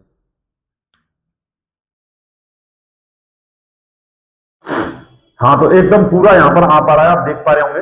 तो इस प्रकार ये हमने 10वीं रिंग की अभिक्रिया फ्रीडल क्राफ्ट भी कर ली। तो अब इन रिंग की अभिक्रिया के बाद मैं आपको कराता हूं मोस्ट इंपोर्टेंट क्वेश्चन जो पेपर में आए हुए हैं। तो जल्दी बिना समय बर्बाद किए चलते हैं हम क्वेश्चनों पर, ठीक है। सर ये क्या हुआ, आप तो कह रहे थे कि पेपर में नाम वाली रिएक्शन आएंगी, और इन 3 में सर मुझे तो कोई नाम की रिएक्शन नहीं दिख रही है ना। क्लोरोबेंजीन से फिनॉल, क्लोरोबेंजीन से डाइफेनिल, RMGX की जल के साथ अभिक्रिया। सर ये RMGX तो कुछ देखा देखा सा लग रहा ना। तो ये सभी मैंने आपको पीछे कराई हुई है, लेकिन ये इनडायरेक्टली कराई हुई है, और ये आपसे डायरेक्टली पूछ रहा है, या आप ये समझो कि डायरेक्टली कराई हुई है, इनडायरेक्टली पूछ रहा है ये वही रिएक्शन जो मैं पीछे करा चुका हूं। और ये एक बात मैं बता दूं कि ये सभी रिएक्शन आपके पेपरों में बोर्ड एग्जाम में पूछी जा चुकी हैं। आज जितने भी प्रश्न मैं आपको कराऊं वो सभी कहीं ना कहीं बोर्ड एग्जाम में पूछे जा चुके हैं। आप पीछे के पेपर उठा के देख लेना, ये आपको में मिल जाएंगे। ये जो मैंने 3 रिएक्शन ली हैं, ये आपके बोर्ड के एग्जाम की। अब मैं दिखाता हूं आपको कि आप कहते हो नाम वाली रिएक्शन नहीं मिली। देखो ध्यान से, क्या बोल रहा है, क्लोरोबेंजीन से फिनॉल बनाओ। तो क्लोरोबेंजीन क्या है, तो क्लोरोबेंजीन है C6H5Cl, क्लोरोबेंजीन। अब इससे बनाना क्या है, आपको फॉर्मूले याद होने चाहिए, बिना फॉर्मूले के कुछ नहीं होगा। क्योंकि क्लोरोबेंजीन का होता है C6H5Cl, और फिनॉल का होता है C6H5OH। अब ध्यान करो कि मैंने कौन सी ऐसी रिएक्शन कराई है जिसमें फिनॉल बना था, याद आया, डाउस प्रोसेस में क्लोरोबेंजीन की रिएक्शन कराते हैं हम NaOH से। और वहां पर आपको ध्यान होगा, मैंने एक बात बताई थी, क्लोरोबेंजीन में ये जो बीच वाला बॉन्ड होता है, ये जो बॉन्ड होता है ये आपका ज्यादा स्थायी होता है, ये बॉन्ड, और कम क्रियाशील होता है। इसलिए इस बॉन्ड को ये OH तोड़ नहीं पाता। इसलिए यहां पर हम लेते हैं 623 केल्विन ताप और 300 ATM दाब। याद आया क्या? बिल्कुल। तो ये OH इस बॉन्ड को तोड़कर यहां जुड़ जाएगा और आपके सामने तैयार होगा C6H5OH, बन गया फिनोल। अब निकलने वाले पदार्थ को लिखो या मत लिखो, कोई टेंशन नहीं। बताओ, बन गया ना फिनोल? बताओ ये क्या है? डाउस प्रोसेस है सर ये तो, या फिर कहूं तो मैं डाउ प्रक्रम। डाउ प्रक्रम देखो है ना, नाम की रिएक्शन आपको सीधे ही पूछ सकता है या उसके अंदर से ही, तो मैं पहले ही बता चुका हूं। दूसरा प्रश्न है आपका, ये भी आपकी नाम की रिएक्शन है, क्लोरोबेंजीन से डाइफेनिल। सर क्लोरोबेंजीन तो मैं समझ गया, ये होता है C6H5Cl। अब इससे बनाना है आपको डाइफेनिल, और बताओ मैंने बनवाया नहीं बनाया? पीछे देखो वीडियो में, डाइफेनिल 3 रिएक्शन है डाइफेनिल बनाने की। कौन कौन सी? बुर्ज अभिक्रिया, बुर्ज तो सर उसमें हेलो एल्केन में, बुर्ज नहीं है, फिटिंग अभिक्रिया, बिल्कुल। तो डाइफेनिल आप बना सकते हो फिटिंग अभिक्रिया से, और सर अल्मेन अभिक्रिया से, और सर फ्रैंकलैंड अभिक्रिया से। 3 रिएक्शन है आपके पास आपका डाइफेनिल बनाने की। धातुओं से क्रिया मैंने बड़े प्यार से आपको समझाई थी आपके हेलो एरिन्स की। तो आप किसी भी धातु को ले सकते हो। यहां पर अगर मैं सोडियम धातु को लेता हूं तो ये रिएक्शन हो जाती है फिटिंग अभिक्रिया। क्या बोले? क्या समझे आप? हो जाएगी नहीं हो जाएगी? बिल्कुल। तो जब मैं इसकी सोडियम से रिएक्शन कराऊंगा तो ये हो जाएगी फिटिंग अभिक्रिया। और जब ये फिटिंग अभिक्रिया हो गई तो आप जानते हो क्या बनता है? मैंने सभी को बताया था कि सब में एल्कीन बनता है। यदि आप हेलो एल्कीन की धातु के साथ अभिक्रिया कराते हो तो आपका एलिफेटिक एल्कीन बनता है, और हेलो एरिन्स की धातु के साथ अभिक्रिया कराते हो तो एरोमेटिक एल्कीन बनता है। तो यहां पर क्या हो जाएगा सर? इसका डबल, यहां आ जाएगा C6H5 सिंगल बॉन्ड C6H5, बाहर निकल जाएगा NaCl। बैलेंस के लिए यहां पर 1 है या 2 है, तो इधर 2 Cl तो इधर 2 Na तो इधर 2। एक चीज और ध्यान रखें, वो भूल रहे हैं सर, आप भूल रहे हैं, भूलना नहीं है। क्या है वो? तो क्या है? शुष्क ईथर। वाह वाह, क्या बात है, शुष्क ईथर, यही नहीं भूलना है। शुष्क ईथर उत्प्रेरक में कौन है? तो बताओ ये है कि नहीं नाम की रिएक्शन? सर इसमें डाइफेनिल क्या है? तो ये है, तो ये डाइफेनिल, तो क्या है? डाइफेनिल। अब मैंने इसकी वहां पर संरचना बनाई थी डाइफेनिल की। कैसे बनाई थी? कि एक बेंजीन ये आपकी, एक बेंजीन ये है, और इसी के जस्ट सामने सिंगल बॉन्ड से आपकी एक बेंजीन ये हो जाएगी। तो ये डाइफेनिल की संरचना है। बताओ है कि नहीं नाम की रिएक्शन? वही तो मैं कह रहा था। अब आ जाओ इस पे, ये थोड़ी बढ़िया रिएक्शन है। इसमें क्या बोला गया है? RMgX की जल के साथ अभिक्रिया। तो वैसे तो मैंने RMgX आपको पढ़ाया है ग्रिग्नार्ड अभिकर्मक। ग्रिग्नार्ड अभिकर्मक होता है RMgX, लेकिन RMgX जल से रिएक्शन कैसे करता है? अब मैं प्रश्नों में आपको 2-3 रिएक्शन ऐसी भी लूंगा जो इंपोर्टेंट है, जो पीछे मैं नहीं करा पाया हूं, तो यहां पर कवर हो जाएंगी वो, ठीक है ना। तो RMgX के जल के साथ, तो देखना कैसे, इसकी जो मैकेनिज्म है उसे समझना। तो RMgX की करानी है जल के साथ। जल होता है आपका H2O, उसी में लिख लेता हूं H सिंगल बॉन्ड OH, कोई दिक्कत नहीं है सर। अब ये रिएक्शन कैसे हो सकती है? तो मैं क्या बताता हूं आपसे, जो Mg है ना, Mg वो बीच में रहेगा। क्यों सर? क्योंकि Mg की जो संयोजकता है वो 2 होती है। तो यानी कि इस बॉन्ड को हम तोड़ नहीं सकते यहां से। हमेशा आप ध्यान रखें कि इसमें 2 बॉन्ड है, कि ये आपका ताकतवर बॉन्ड है, ताकतवर, ताकतवर, ठीक है, और ये है आपका इसमें कमजोर बॉन्ड। आप, मैं क्या कह रहा हूं, मेरी बात सुनिए आप। RMgX ग्रिग्नार्ड अभिकर्मक कहीं भी आए, आपको ग्रिग्नार्ड अभिकर्मक कहीं भी आए, तो उसमें से आपको ये बॉन्ड तोड़ना है, ये वाला ध्यान रखेंगे आपने बस। हाँ बिल्कुल, तो आपको ये बॉन्ड तोड़ देना है। तो अब बॉन्ड टूटेगा, 2 पार्ट हो जाएंगे इसके, एक तरफ निकलेगा R और एक तरफ निकलेगा MgX, MgX इस प्रकार, ठीक है। एक तरफ निकलेगा R, MgX में थोड़ा बड़ा लिख देता हूं, एक तरफ निकलेगा MgX इस प्रकार। अब सर यहां तो आपने बता दिया कि ये बॉन्ड टूटता है, ये बॉन्ड नहीं टूटता, ये बॉन्ड टूटता है। अब यहां कौन सा बॉन्ड टूटता है? तो यहां तो बच्चा जानता है कि HOH में से एक तरफ निकलता है H, एक तरफ निकलता है OH। तो H आपका पॉजिटिव, OH नेगेटिव, दोनों टूट गए। यहां पर R के पास पहुंच जाएगा H प्लस, और यहां पर आ जाएगा आपका OH, OH थोड़ा बड़ा लिख देता हूं मैं, तो यहां पर आ जाएगा आपका OH प्लस। तो यहां पर बना क्या? तो ये है क्या RH, ये है क्या RH? तो ये है आपका एल्केन। बिल्कुल सर, एल्केन। एल्केन है नहीं भैया, इसमें आपका सिंगल बॉन्ड है। देखो कैसे, ना तो इसमें आपका डबल बॉन्ड है, ना इसमें ट्रिपल बॉन्ड है, ना कोई क्रियात्मक समूह है, सिंगल बॉन्ड है। तो आप उसे फिर एल्केन कहोगे। यानी कि RMgX की जल के साथ क्रिया कराएंगे आप, तो क्या बनता है? एल्केन। ये आप ध्यान रखेंगे। यहां पर मैं लिख देता हूं, ये जल। क्या समझे? समझे ना आप? अब मैं चलता हूं चौथे प्रश्न पर, ठीक है। फोर्थ आपकी इंपोर्टेंट रिएक्शन है, देखो किस प्रकार है। 1 आयोडोब्यूटेन बनाओ। तो आपको 1 आयोडोब्यूटेन बनाना है इन तीन से। ये तीन क्या क्या है? 1 ब्यूटेनिल से बनाना है, और 1 क्लोरोब्यूटेन से बनाना है, और ब्यूट 1 इन से बनाना है। तो अगर आपके पेपर में इस प्रकार के प्रश्न आते हैं तो आपको परेशानी हो सकती है IUPAC नाम की। सबसे पहली परेशानी आपको फेस करनी पड़ेगी IUPAC चेन बनाना है। यानी कि जो लिखा है इसकी IUPAC श्रृंखला क्या होगी, ये जो लिखा है इसकी IUPAC श्रृंखला क्या होगी। जब आपकी श्रृंखला बना पाओगे तभी तो आप आगे रिएक्शन कर पाओगे। बताओ गलत कह रहा हूं, सही कह रहा हूं? हाँ, मैं सही कह रहा हूं, गलत तो कहते ही नहीं हूं। तो अब इनकी पहले आपको कार्बन श्रृंखला बनानी पड़ेगी, फिर सोचना पड़ेगा कि उससे मैं किसकी रिएक्शन कराऊं कि आयोडोब्यूटेन बन जाए, और आपको श्रृंखला ही नहीं बन रही है। तो मैं कहता रहा हूं कि IUPAC की 2 या 3 क्लास मेरी प्लेलिस्ट में मेरे चैनल पर पड़ी हुई है, उन्हें देख लो। उनसे देख के आपको इतना अंदाजा आ जाएगा, छोटे छोटे हैं, इनके नाम आप बना लोगे, ठीक है। तो देखो, तो हमें बोला गया 1 ब्यूटेनॉल। तो यहां पर ध्यान से देखा, यहां पर ब्यूट, ब्यूट का मतलब यहां पर 4 कार्बन की कोई श्रृंखला है।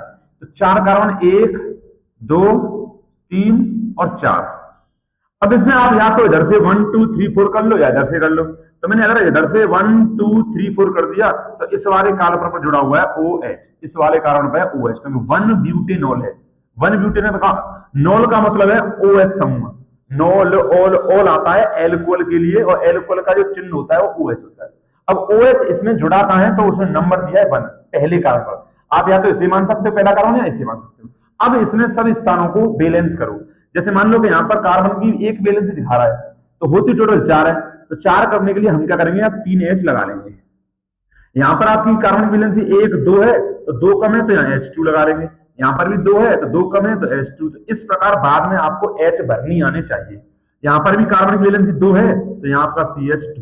तो ये लिख गया आपका 1 ब्यूटेनॉल। अब इसमें किसकी रिएक्शन कराऊं कि आगे मुझे क्या चाहिए, 1 आयोडोब्यूटेन चाहिए। अब सर आयोडोब्यूटेन का सूत्र क्या? तो ब्यूट, ब्यूट यानी 4C, 1 2 3 4। ब्यूट, एन का मतलब सिंगल बॉन्ड, सब में सिंगल बॉन्ड है, एक सिंगल बॉन्ड सिंगल बॉन्ड। यहां पर भी देखो एन बोला है, ब्यूटेन एन, तो यहां पर मैंने इसलिए बॉन्ड लगाया सिंगल बॉन्ड। अब ब्यूटेन तो ये हो गया। अब 1 आयोडो का मतलब यह है कि इसमें किसी भी एक कारण पर आयोडीन लगा हुआ है, तो या तो इसे मान लो पहला, या इसे मान लो। तो इस वाले पर आयोडीन आई लगा हुआ है। अब H भर दो। तो यहाँ C की एक बैलेंस है, तो 3 और 4 1 4। यहाँ पर 2 आएगी, यहाँ पर 2 आएगी, और यहाँ पर भी 2 आएगी। तो इस प्रकार ये हो गया आपका आयोडोब्यूटेन। तो मुझे इससे ये बनाना है। तो आप क्या कर सकते हो, तो आपके ही सिलेबस में मैंने क्या बताया था, मैंने आपको नाम की रिएक्शन और कुछ इंपोर्टेंट रिएक्शन पीछे पढ़ा दी है। मैंने ये भी बताया था कुछ इंपोर्टेंट रिएक्शन जो रह गई होंगी वो मैं आपको प्रश्नों में करा दूंगा। तो यहां आप एल्कोहल की हैलोजन अम्ल से रिएक्शन करो। किससे? हैलोजन अम्लों से, हैलोजन अम्लों से। यदि आप हैलोजन अम्ल से रिएक्शन करते हो तो आपको जो चाहिए वो मिल जाएगा। हैलोजन अम्ल आपके 4 हैं। जैसे आपका हैलोजन अम्ल का फॉर्मूला होता है HX, और HX में से आप 4 बना सकते हो। HX के आप HCl, ये भी हैलोजन अम्ल है, HBr ये भी हैलोजन अम्ल है, HI ये भी हैलोजन अम्ल है, और HF ये भी हैलोजन अम्ल है। अब बताओ, आप सोच पा रहे हो कि यहाँ कौन सा हैलोजन अम्ल लेना है हमें? बिल्कुल सही सोच पा रहे हो कि HI लेना है सर आपको यहाँ पर, क्योंकि हमें जो चाहिए वो I वाला चाहिए, हमें और से मतलब ही नहीं है। तो जब मैं HI से रिएक्शन कराऊंगा तो यहाँ पर जो OH और H दोनों के दोनों मिलकर H2 बाहर निकल जाएगा, H2, और बच क्या जाएगा, CH3 CH2 CH2 CH2, और आपका सिंगल बॉन्ड यहां से OH हट गया और ये I आपका यहां पर जुड़ जाएगा, और ये बन गया आपका देखो आयोडोब्यूटेन, 1 आयोडोब्यूटेन। देखो CH3 CH3 CH2 CH2 CH2 CH2 CH2, और ये I जो H2 निकला है उसे या तो आप इस तीर के नीचे लिख दो माइनस करके, या फिर उधर लिख दो प्लस करके।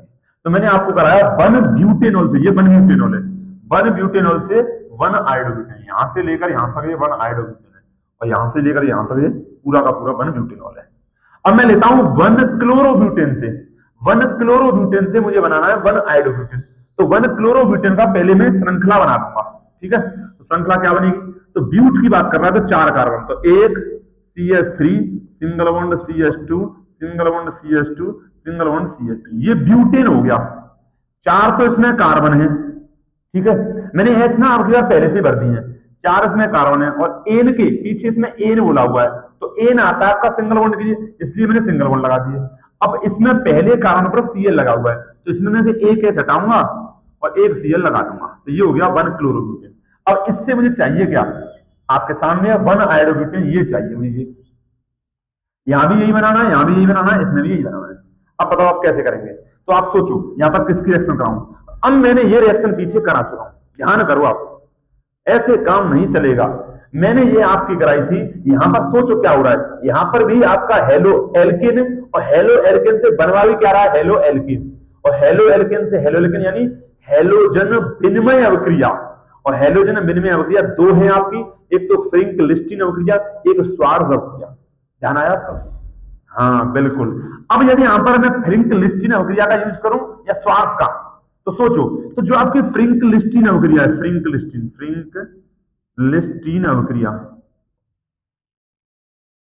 उसमें क्या होता है कि उसमें रिएक्शन कराई जाती है NaI से, और जो श्वार्ज़ अभिक्रिया है उसमें रिएक्शन कराई जाती है आपकी NaF से, AgF से, सिल्वर फ्लोराइड से। जब आप श्वार्ज़ अभिक्रिया लेते हैं यहां पर, तो AgF से रिएक्शन कराओगे तो यहां पर आयोडो वाला नहीं फ्लोरो वाला बन जाएगा, तो इसलिए यहां पर हमारी जो काम आएगी वो फ्रिंकलिस्टीन अभिक्रिया आएगी।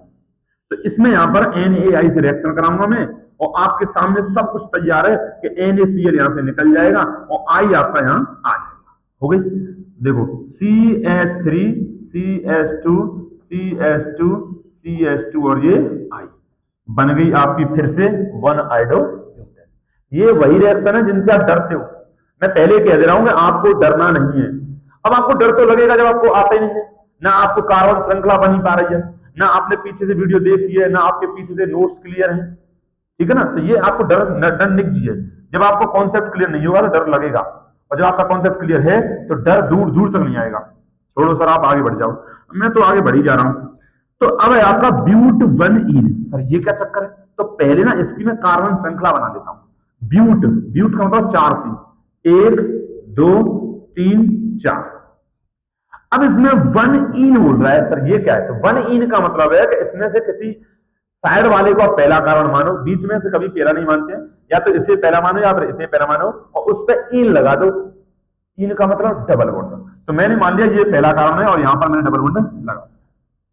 अब जो बचे जगह उन पर आप सिंगल बॉन्ड का यूज कर दो। अब ऐसे हाइड्रोजन के साथ इसकी बैलेंसी पूरी करो, तो यहां पर आपकी कार्बन की एक बैलेंसी, तो 3 हाइड्रोजन आएंगे, तो 3 और 1 4 हो जाएगी। यहां पर आपकी 1 और 2 बैलेंसी है, तो यहां पर 2 हाइड्रोजन आएंगे तो 4 हो जाएगी। यहां पर कार्बन की 1 2 3 बैलेंसी है, तो आपकी 1 H आएगी। यहां पर कार्बन की 2 बैलेंसी है, तो 2 H आएगी। तो इस प्रकार ये पूरी तरह चैन बन गई।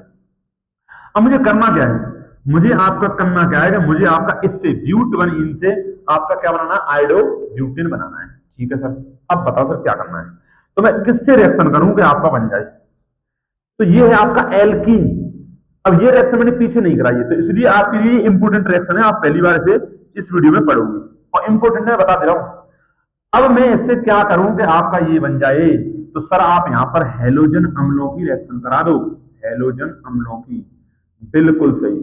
हेलोजन अम्ल हमारे पास 4 होते हैं, मैं ऊपर बता चुका हूं, हेलोजन अम्ल 4 होते हैं, ऊपर बता चुका हूं। इनमें से मुझे लेना है HI वाला, HI वाला। अब ध्यान से देखें रिएक्शन होती कैसे, तो मैं इसको पूरे को लिखता हूं यहां पर। तो ये हो गया आपका CH3 CH2 single bond CH double bond CH, क्या समझे। अब इसमें होगा क्या, डबल बॉन्ड है ना, डबल बॉन्ड पहले टूटता है सिंगल बॉन्ड से।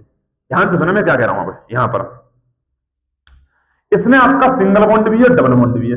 मैं कैसे कह रहा हूं डबल बॉन्ड पहले टूटेगा, क्योंकि आपका डबल बॉन्ड जो होता है वो होता है आपका असंतृप्त हाइड्रोकार्बन। असंतृप्त ये होते हैं संतृप्त। संतृप्त का मतलब झुका हुआ और असंतृप्त का मतलब खाली, ये कमजोर है, तो इसलिए हमेशा डबल बॉन्ड टूट जाता है। तो डबल बॉन्ड में से जो एक बॉन्ड होता है वो टूट जाएगा, तो यहां पर आपका एक बॉन्ड यहां से टूट गया, तो वहां पर आपका एक बॉन्ड ही तो रहेगा, यहां से डबल बॉन्ड में से एक बॉन्ड टूट गया। तो अब जैसे यहाँ पर एक बॉन्ड बचा तो आप देख पा रहे होंगे कार्बन की यहाँ पर एक वैलेंसी कम हो गई, 1 2 3 है तो एक वैलेंसी इस कार्बन की कम हो गई और एक वैलेंसी इस कार्बन की कम हो गई। ठीक है, अब इन दोनों जगह पे क्या जोड़ेगा सर, H जोड़ू यहाँ पर, H जोड़ू यहाँ पर, I जोड़ू यहाँ पर, I जोड़ू वहां पर, कहां जोड़ूंगा? तो वैसे तो आपको जो I है, जो ऋणात्मक पार्ट है, जो ऋणात्मक पार्ट है आपका I, वो जोड़ना है जिस तरफ हाइड्रोजन कम हो। यानी कि इधर आपके डबल बॉन्ड के इधर हाइड्रोजन 1 है और इधर हाइड्रोजन 2 है, तो आपको जोड़ना है I यहां पर और H जोड़ना है यहां पर। लेकिन अगर मैं ऐसा करता हूं तो यहां क्या बन जाएगा, यहां बन जाएगा आपका CH3 CH2 CH single bond CH, ये 2 और 1 3 हो जाएंगी और यहां आ जाएगा आपका I। लेकिन ये है क्या, तो ये आपका 2 आइडोब्यूटेन, क्या ये 2 आइडोब्यूटेन, लेकिन चाहिए क्या मुझे 1 आइडोब्यूटेन। तो इसलिए इसमें हम क्या करेंगे, इसमें एक तरीका है, क्या देखो ध्यान से। अच्छा, मैंने जो बात अभी बताई थी कि जो ऋणात्मक वाला जो पार्ट है वो कम हाइड्रोजन वाली तरफ जुड़ेगा, ये किसने बताई थी, ये बताई थी मार्कोनी ऑफ ने। मार्कोनी ऑफ एक साइंटिस्ट है जिनका नियम कहता है कि यदि हेलोजन अम्ल में, यदि हेलोजन अम्ल में H और I है, एक ऋणात्मक भाग है एक धनात्मक भाग है, तो ऋणात्मक भाग को हम उधर जोड़ते हैं जिधर हाइड्रोजन की संख्या कम हो। तो इन दोनों में जो डबल बॉन्ड था, इधर सर हाइड्रोजन 1 है इधर 2 है, तो इसलिए मैंने ऋणात्मक यहां जोड़ा था और यहां जोड़ने में बन रहा ये नहीं था, कुछ और बन गया था। अब मैं क्या करूंगा, तो एक होता है आपका एंटी मार्कोनी ऑफ नियम, एंटी मार्कोनी ऑफ नियम, एंटी मार्कोनी ऑफ, यानी यहां पर एंटी मार्कोनी ऑफ नियम लगाते हैं, यानी मार्कोनी ऑफ का उल्टा। अब एंटी मार्कोनी ऑफ का नियम लगाना है तो हमें नीचे उत्प्रेरक के रूप में लेना पड़ेगा H2O2, ये उत्प्रेरक बनाना पड़ेगा हाइड्रोजन पेरोक्साइड। जब कहीं भी हाइड्रोजन पेरोक्साइड और एंटी मार्कोनी ऑफ अगर आपको उत्प्रेरक के रूप में है, तो अब यहां पर जो मैं बोल रहा था उसका उल्टा होगा, यानी कि जो माइनस भाग है वो ज्यादा वाले हाइड्रोजन पे जाएगा कम वाले में, तो यहां पर आपका I आ जाएगा इधर और H आ जाएगा इधर। तो अब ये जो बनेगा वो बन जाएगा आपका CH3 CH2 CH और ये H ऊपर CH2 और CH2I, ये बन जाएगा। और ये क्या है आपका, ये क्या है आपका 1 आइडोब्यूटेन। देखो CH3 CH3 CH2 CH2 CH2 CH2 CH2 CH2 और I और I। तो इस प्रकार यहां पर आपको ये पूरी बात ध्यान रखनी है। मैं क्या कह रहा हूं कि यदि आपका ऐसी कंडीशन फंस जाए जहां पर आपका HI है और इधर आपका एल्कीन है और हेलोजन अम्ल है, तो हेलोजन अम्ल में से ऋणात्मक भाग है वो जाएगा कम वाले हाइड्रोजन पर, कम वाले हाइड्रोजन वाले कार्बन पर जुड़ जाएगा। लेकिन कभी कभी हमें जरूरत है ज्यादा वाले हाइड्रोजन पर जुड़ने की, तो हम क्या करेंगे यहां पर एंटी मार्कोनी ऑफ का नियम लगाएंगे, और एंटी मार्कोनी ऑफ का नियम लगाएंगे तो वहां पर उपस्थिति में लेना पड़ेगा आपको H2O2 हाइड्रोजन पर ऑक्साइड। ये तीनों ही प्रश्न बड़े अच्छे हैं, आप इनका स्क्रीनशॉट ले सकते हो। फिर मैं आपको कराता हूं 5वां प्रश्न। आपके सामने 5वीं और 6वीं एक साथ रिएक्शन, बड़ी बढ़िया रिएक्शन में पेपर में आई हुई है। देखो ध्यान से, क्या है 1 ब्रोमोप्रोपेन से 2 ब्रोमोप्रोपेन बनाओ, और फिर मैंने इसकी उल्टी ली है 2 ब्रोमोप्रोपेन से 1 ब्रोमोप्रोपेन बनाओ। ये दोनों ही बड़ी इंटरेस्टिंग रिएक्शन है। देखो अब इन दोनों रिएक्शन को करने के लिए यूं समझ लो कि आपको पूरा हेलो एल्केन और हेलो एरिन का पूरा चैप्टर याद होना चाहिए। जो मैंने पीछे रिएक्शन कराई है वो सभी याद होनी चाहिए, तभी आप इन दोनों को कर पाओगे। और आपको मैं फिर कह रहा हूं कि कार्बन कार्बन की श्रृंखला बनाना आपको आना चाहिए। बिना इसकी श्रृंखला बनाए आप कैसे कह सकते हो कि मैं इससे क्या बनाऊं? तो देखो मैं लिखता हूं पहले 1 ब्रोमोप्रोपेन, तो प्रोप बोल रहा है तो सी, प्रोप के लिए आएंगे 3 C, तो एक आ गई CH3, एक आ गई CH2 और लास्ट वाली CH2। अब इसमें CH3 क्यों नहीं लिखा है कि इसमें से एक H हट गए, इस पर पहले ही नंबर पर इसमें Br ब्रोमो लगा दिया है, तो ये हो गया आपका 1 ब्रोमोप्रोपेन। अब इससे मुझे बनाना है 2 ब्रोमोप्रोपेन, तो मैं यहां लिख देता हूं 2 ब्रोमोप्रोपेन होता क्या है, तो CH3 CH CH3 और इसमें दूसरे नंबर पर आ जाएगा ब्रोमो Br, तो ये होता है 2 ब्रोमोप्रोपेन। प्रोपेन के लिए मैंने प्रोप लिखा 1 2 3 कार्बन, एन के लिए मैंने सिंगल बॉन्ड लगाया, और दूसरे नंबर पर ब्रोमो है तो या तो मैं इधर से करूं तब भी यही दूसरा कार्बन है, और इधर से करूं तब भी ये दूसरा कार्बन है, इस पे लगा दिया Br, और फिर मैंने H हाइड्रोजन बैलेंसी के हिसाब से भर दिए। मुझे ये बनाना है इससे ये। अब मैं क्या कर सकता हूं, तो अभी मैंने बताया था कि जब आपका हेलोजन तत्व अगर स्थान बदलना है, इसका हेलोजन तत्व आपका पहले पे दूसरे पे लाना है, दूसरे पे पहले जाना है, तो वहां काम आएगा आपका मार्कोनी ऑफ का नियम और एंटी मार्कोनी ऑफ का नियम। अब उस एंटी मार्कोनियोफ और मार्कोनियोफ के नियम के लिए चाहिए क्या मुझे? तो मुझे चाहिए आपका एल्कीन। क्या चाहिए? एल्कीन। क्योंकि एल्कीन होगा तब मैं उसकी हेलोजन अम्ल से रिएक्शन कराऊंगा और तब बनेगा आपका क्या? मार्कोनियोफ और एंटी मार्कोनियोफ का नियम। तो मुझे पहले यहां क्या करना है कि इसको एल्कीन में चेंज कर लेना है। तो करते हैं। अब एल्कीन में चेंज करने के लिए क्या करना है? ये है आपका हेलो एल्केन। हेलो एल्केन से एल्कीन बनाना है। अब ये मैंने पीछे रिएक्शन कराई हुई है। अब सोचो बेटा तुम क्या कराया था? ध्यान करो, मैंने कराया था KOH द्वारा प्रतिस्थापन। ध्यान है तुमको, 6वीं रिएक्शन थी KOH द्वारा प्रतिस्थापन। आज की सबसे पहली रिएक्शन वही थी, मान लो। तो KOH द्वारा प्रतिस्थापन में क्या कराया था मैंने? बताओ। उसमें कराया था यदि KOH आप जलीय लेते हो तो आपका बनेगा एल्कोहल, और यदि आप एल्कोहल KOH लेते हो तो जल निकलेगा, और जल के साथ वहां क्या बन रहा था? एल्कीन। तो उसी का मैं यूज करूंगा। यहां पर KOH लूंगा मैं एल्कोहलिक, ALC, एल्कोहलिक KOH। जब मैं एल्कोहलिक KOH लूंगा तो यहां से OH और यहां से एक H, यार यहां से निकाल लो, यहां से निकाल लो, कहीं से भी निकाल लो, तो H2O निकल जाएगा। तो -KH2O, और क्या निकलेगा? -K और ये Br, ये तो निकलेगा। अब बचा क्या? तो CH3, CH2 और CH2। ये तो सेम लिख दिया मैंने। यहां से तो KBr हट ही गया, यहां से एक H निकल जाएगी। अब यहां से एक H निकाल दो, यहां से एक H निकालो या यहां से निकाल दो, कोई दिक्कत नहीं। तो यहां से मैंने एक H निकाल दी, H और OH ये है पे है, तो OH H2 निकल गया। और आपका ये K जो है, K और Br निकल गया। पीछे देख सकते हो कैसे रिएक्शन करिए मैंने। अब यहाँ पर बैलेंसिंग करने के लिए आप देख पा रहे होंगे कि कार्बन की आपकी 1, 2 और 3 रिएक्शन है, तो एक कम है। यहाँ पर इस कार्बन की भी 3 है, एक कम है, तो बीच में आता है डबल बॉन्ड। तो ये आपका एल्कीन बन गया। अब मैं एल्कीन से ये बनाऊंगा, तो अब मुझे लगाना पड़ेगा यहाँ पर मार्कोनियोफ का नियम। अब देख दिया, मार्कोनियोफ का लगेगा एंटी मार्कोनियोफ का। तो पहले ना मैं इसकी रिएक्शन कराता हूं HBr से, HBr से हेलोजन अम्ल से, क्योंकि यहां पर Br चाहिए। जब मुझे नीचे H मतलब आयोडो ब्यूटेन चाहिए था तो मैंने HI से रिएक्शन कराई थी, लेकिन यहां पर मुझे चाहिए ब्रोमोप्रोपेन, तो यहां पर मैं रिएक्शन कराऊंगा HBr से। हेलोजन अम्ल अभी मैंने पीछे बताया 4 प्रकार के होते हैं, उनमें से किसी से रिएक्शन करा दो। अब HBr से रिएक्शन कराऊंगा तो यहां पर डबल बॉन्ड में से एक बॉन्ड टूट जाएगा, तो यहां पर बन क्या जाएगा? तो इस रिएक्शन को मैं नीचे यहां लिखता हूं, तो यहां बनेगा CH3CH और एक बॉन्ड टूटेगा, एक रह गया CH2। जैसे एक बॉन्ड टूटा तो आपकी इसकी एक वैलेंसी खाली और इसकी एक वैलेंसी खाली। अब इन दोनों की एक एक वैलेंसी खाली है, तो बताओ इसमें Br और H में कौन ऋणात्मक है? तो Br सर नेगेटिव है, तो नेगेटिव पार्ट आता है जिसपे कार्बन पे H कम हो। ये बात कही थी मार्कोनी ऑफ में। तो Br आपका यहाँ इस पे हाइड्रोजन कम है, तो इस पे यहाँ आ जाएगा, और जो H पॉजिटिव पार्ट है वो चला जाएगा इस पे। और ये बन क्या रहा है? मिला दो इसे, CH3CH और यहां पर CH3 और ये Br।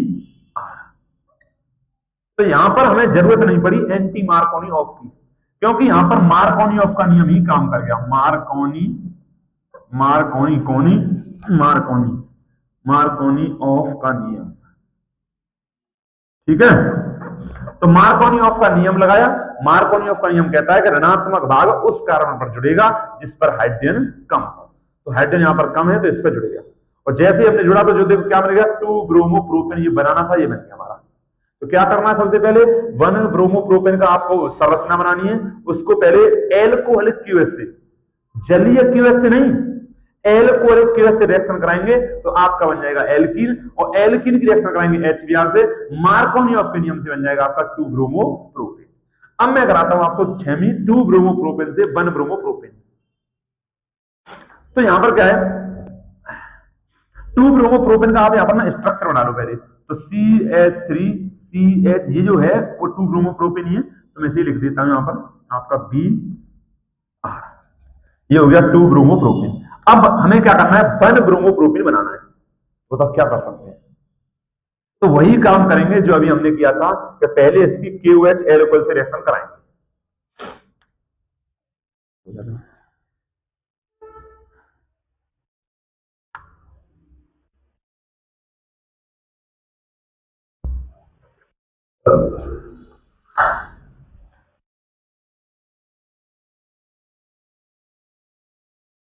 अब आपकी 6वीं रिएक्शन है 2 ब्रोमोप्रोपेन से 1 ब्रोमोप्रोपेन बनाओ। तो सबसे पहले मैं इसका स्ट्रक्चर लिख लेता हूं। आपका स्ट्रक्चर आपके सामने लिखा हुआ ये रहा, तो मैं इसे लिख देता हूं CH3 CH और आपका Br। अब मुझे सबसे पहले क्या करना है, मुझे पता है कि 2 ब्रोमोप्रोपेन से 1 ब्रोमोप्रोपेन बनाना है, यानी कि सिर्फ एक काम करना है कि दूसरे नंबर पर जो ब्रोमीन है वो पहले नंबर पर लाना है। अब ऐसे ही किसी का हैलोजन तत्व का आपको स्थान बदलना होगा, तो आप ध्यान रखेंगे कि आपको ना मार्कोनी ऑफ के नियम तक लाना पड़ेगा, यानी कि उसको आपको एल्कीन में चेंज करना है, और एल्कीन में चेंज करते ही उसमें मार्कोनी ऑफ का नियम लगाओ या एंटी मार्कोनी ऑफ का नियम लगाओ, ये आपकी मर्जी है। तो मेरा पहले से एल्कीन में चेंज कर लेता हूं, और आपका क्लोरो हेलो एल्कीन से एल्कीन बनाने का एक ही तरीका है कि मैं इसकी रिएक्शन करा दूं प्लस के KOH, और कैसा KOH, एल्कोहलिक KOH। तो जब भी एल्कोहलिक KOH की रिएक्शन होगी तो जल निकलेगा, एल्कोहलिक जल और जल एल्कोहल, ये ट्रिक ध्यान रखें आप। तो एल्कोहलिक गैस से रिएक्शन कराऊंगा तो यहां पर जल निकल जाएगा OH और यहां से H, तो माइनस के H2O, और वो निकलता ही निकलता है K और Br, यहां से Br निकल जाएगा। बच क्या जाएगा, तो वो आप साफ साफ दिख रहा है CH3CH सिंगल बॉन्ड CH2, ये आपका बच जाएगा। अब यहां पर बैलेंसी के लिए यहां पर 3 बैलेंसी है, यहां पर भी 3 बैलेंसी है, यहां डबल बॉन्ड आ जाएगा। अब वही काम जो यहां ऊपर किया है कि अब मैं इसकी रिएक्शन कराऊंगा आपकी HBr से, क्योंकि मुझे चाहिए क्या, मुझे ब्रोमो से ब्रोमो ही चाहिए। अगर मुझे ब्रोमो से आयोडो चाहिए होता तो मैं HI से रिएक्शन कराता। समझ पा रहे हो ये बात? ठीक है। अब सर क्या करना है, अब ये बता दो मुझे। तो अब सोचो आप, ये ब्रोमो मुझे लाना कहां है, पहले कार्बन पर, यानी यहां पर लाना है। तो अगर मैं यहां पर लाता हूं तो यहां पर हाइड्रोजन ज्यादा है, जो ब्रोमो है वो माइनस का है, और मार्कोनी ऑफ का नियम कहता है कि जो माइनस का पार्ट है वो उस कार्बन पर जाएगा, दोनों में से उस कार्बन पर जाएगा जहां पर आपका एक मतलब हाइड्रोजन कम हो। सीधी सी बात है, आराम से सुना, कोई बात नहीं है, कोई जल्दबाजी नहीं है हमें। मैं क्या कह रहा हूं कि मार्कोनी ऑफ का नियम कहता है कि जो माइनस का पार्ट है वो उस कार्बन पर जाएगा जिधर हाइड्रोजन कम हो, यानी इस पे जाएगा। अगर मैंने इस पे भेज दिया तो वापस यही बन जाएगा, लेकिन मुझे चाहिए क्या, 1 पे चाहिए जिधर हाइड्रोजन ज्यादा है। अब हाइड्रोजन ज्यादा वाले पे चाहिए तो आपका क्या तरीका है, एंटी मार्कोनी ऑफ का नियम। यहां लिखूंगा मैं एंटी मार्कोनी ऑफ का नियम। और मैंने पिछले अभी कुछ देर पहले बताया है कि जब आप एंटी मार्कोनी ऑफ का नियम लगाते हो तो वहां पर आप उत्तर लोगे हाइड्रोजन पर ऑक्साइड, H2O2 हाइड्रोजन पर ऑक्साइड। अब क्या कर दो, तो यहां पर डबल बॉन्ड में से एक बॉन्ड टूट जाएगा, ये बन जाएगा CH3CH सिंगल बॉन्ड CH2।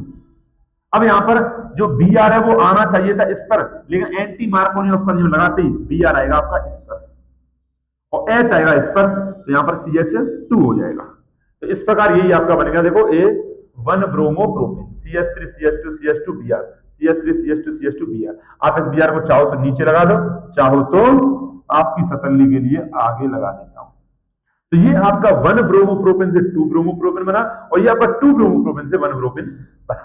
तो यहां पर एल्कोहलिक KOH वाली और एंटी मार्कोनी ऑफ का नियम और मार्कोनी ऑफ का नियम, ये मैंने इन रिएक्शन के आपके जरिए बता दिया, ये मैंने पीछे नहीं पढ़ाया था, मैंने आपको इस जरिए बता दिया, ठीक है ना। तो ये आपकी 6वीं रिएक्शन है। अब चलते हम 7वीं रिएक्शन पर। हाँ, आ गई ना वो रिएक्शन जिससे आपको डर लगता है। मुझे पता है आप इनसे डरते हो, क्या होता है जब, सर यही रिएक्शन है सर, क्या होता है जब ये होगा, क्या होता है जब ये होगा, यही नहीं हो पाती है सर। तो आज से आपका डर बिल्कुल खत्म, मैं क्या कह रहा हूं, आज से आपका डर बिल्कुल खत्म हो जाएगा। तो देखा किस प्रकार है, तो रिएक्शन है एथिल ब्रोमाइड।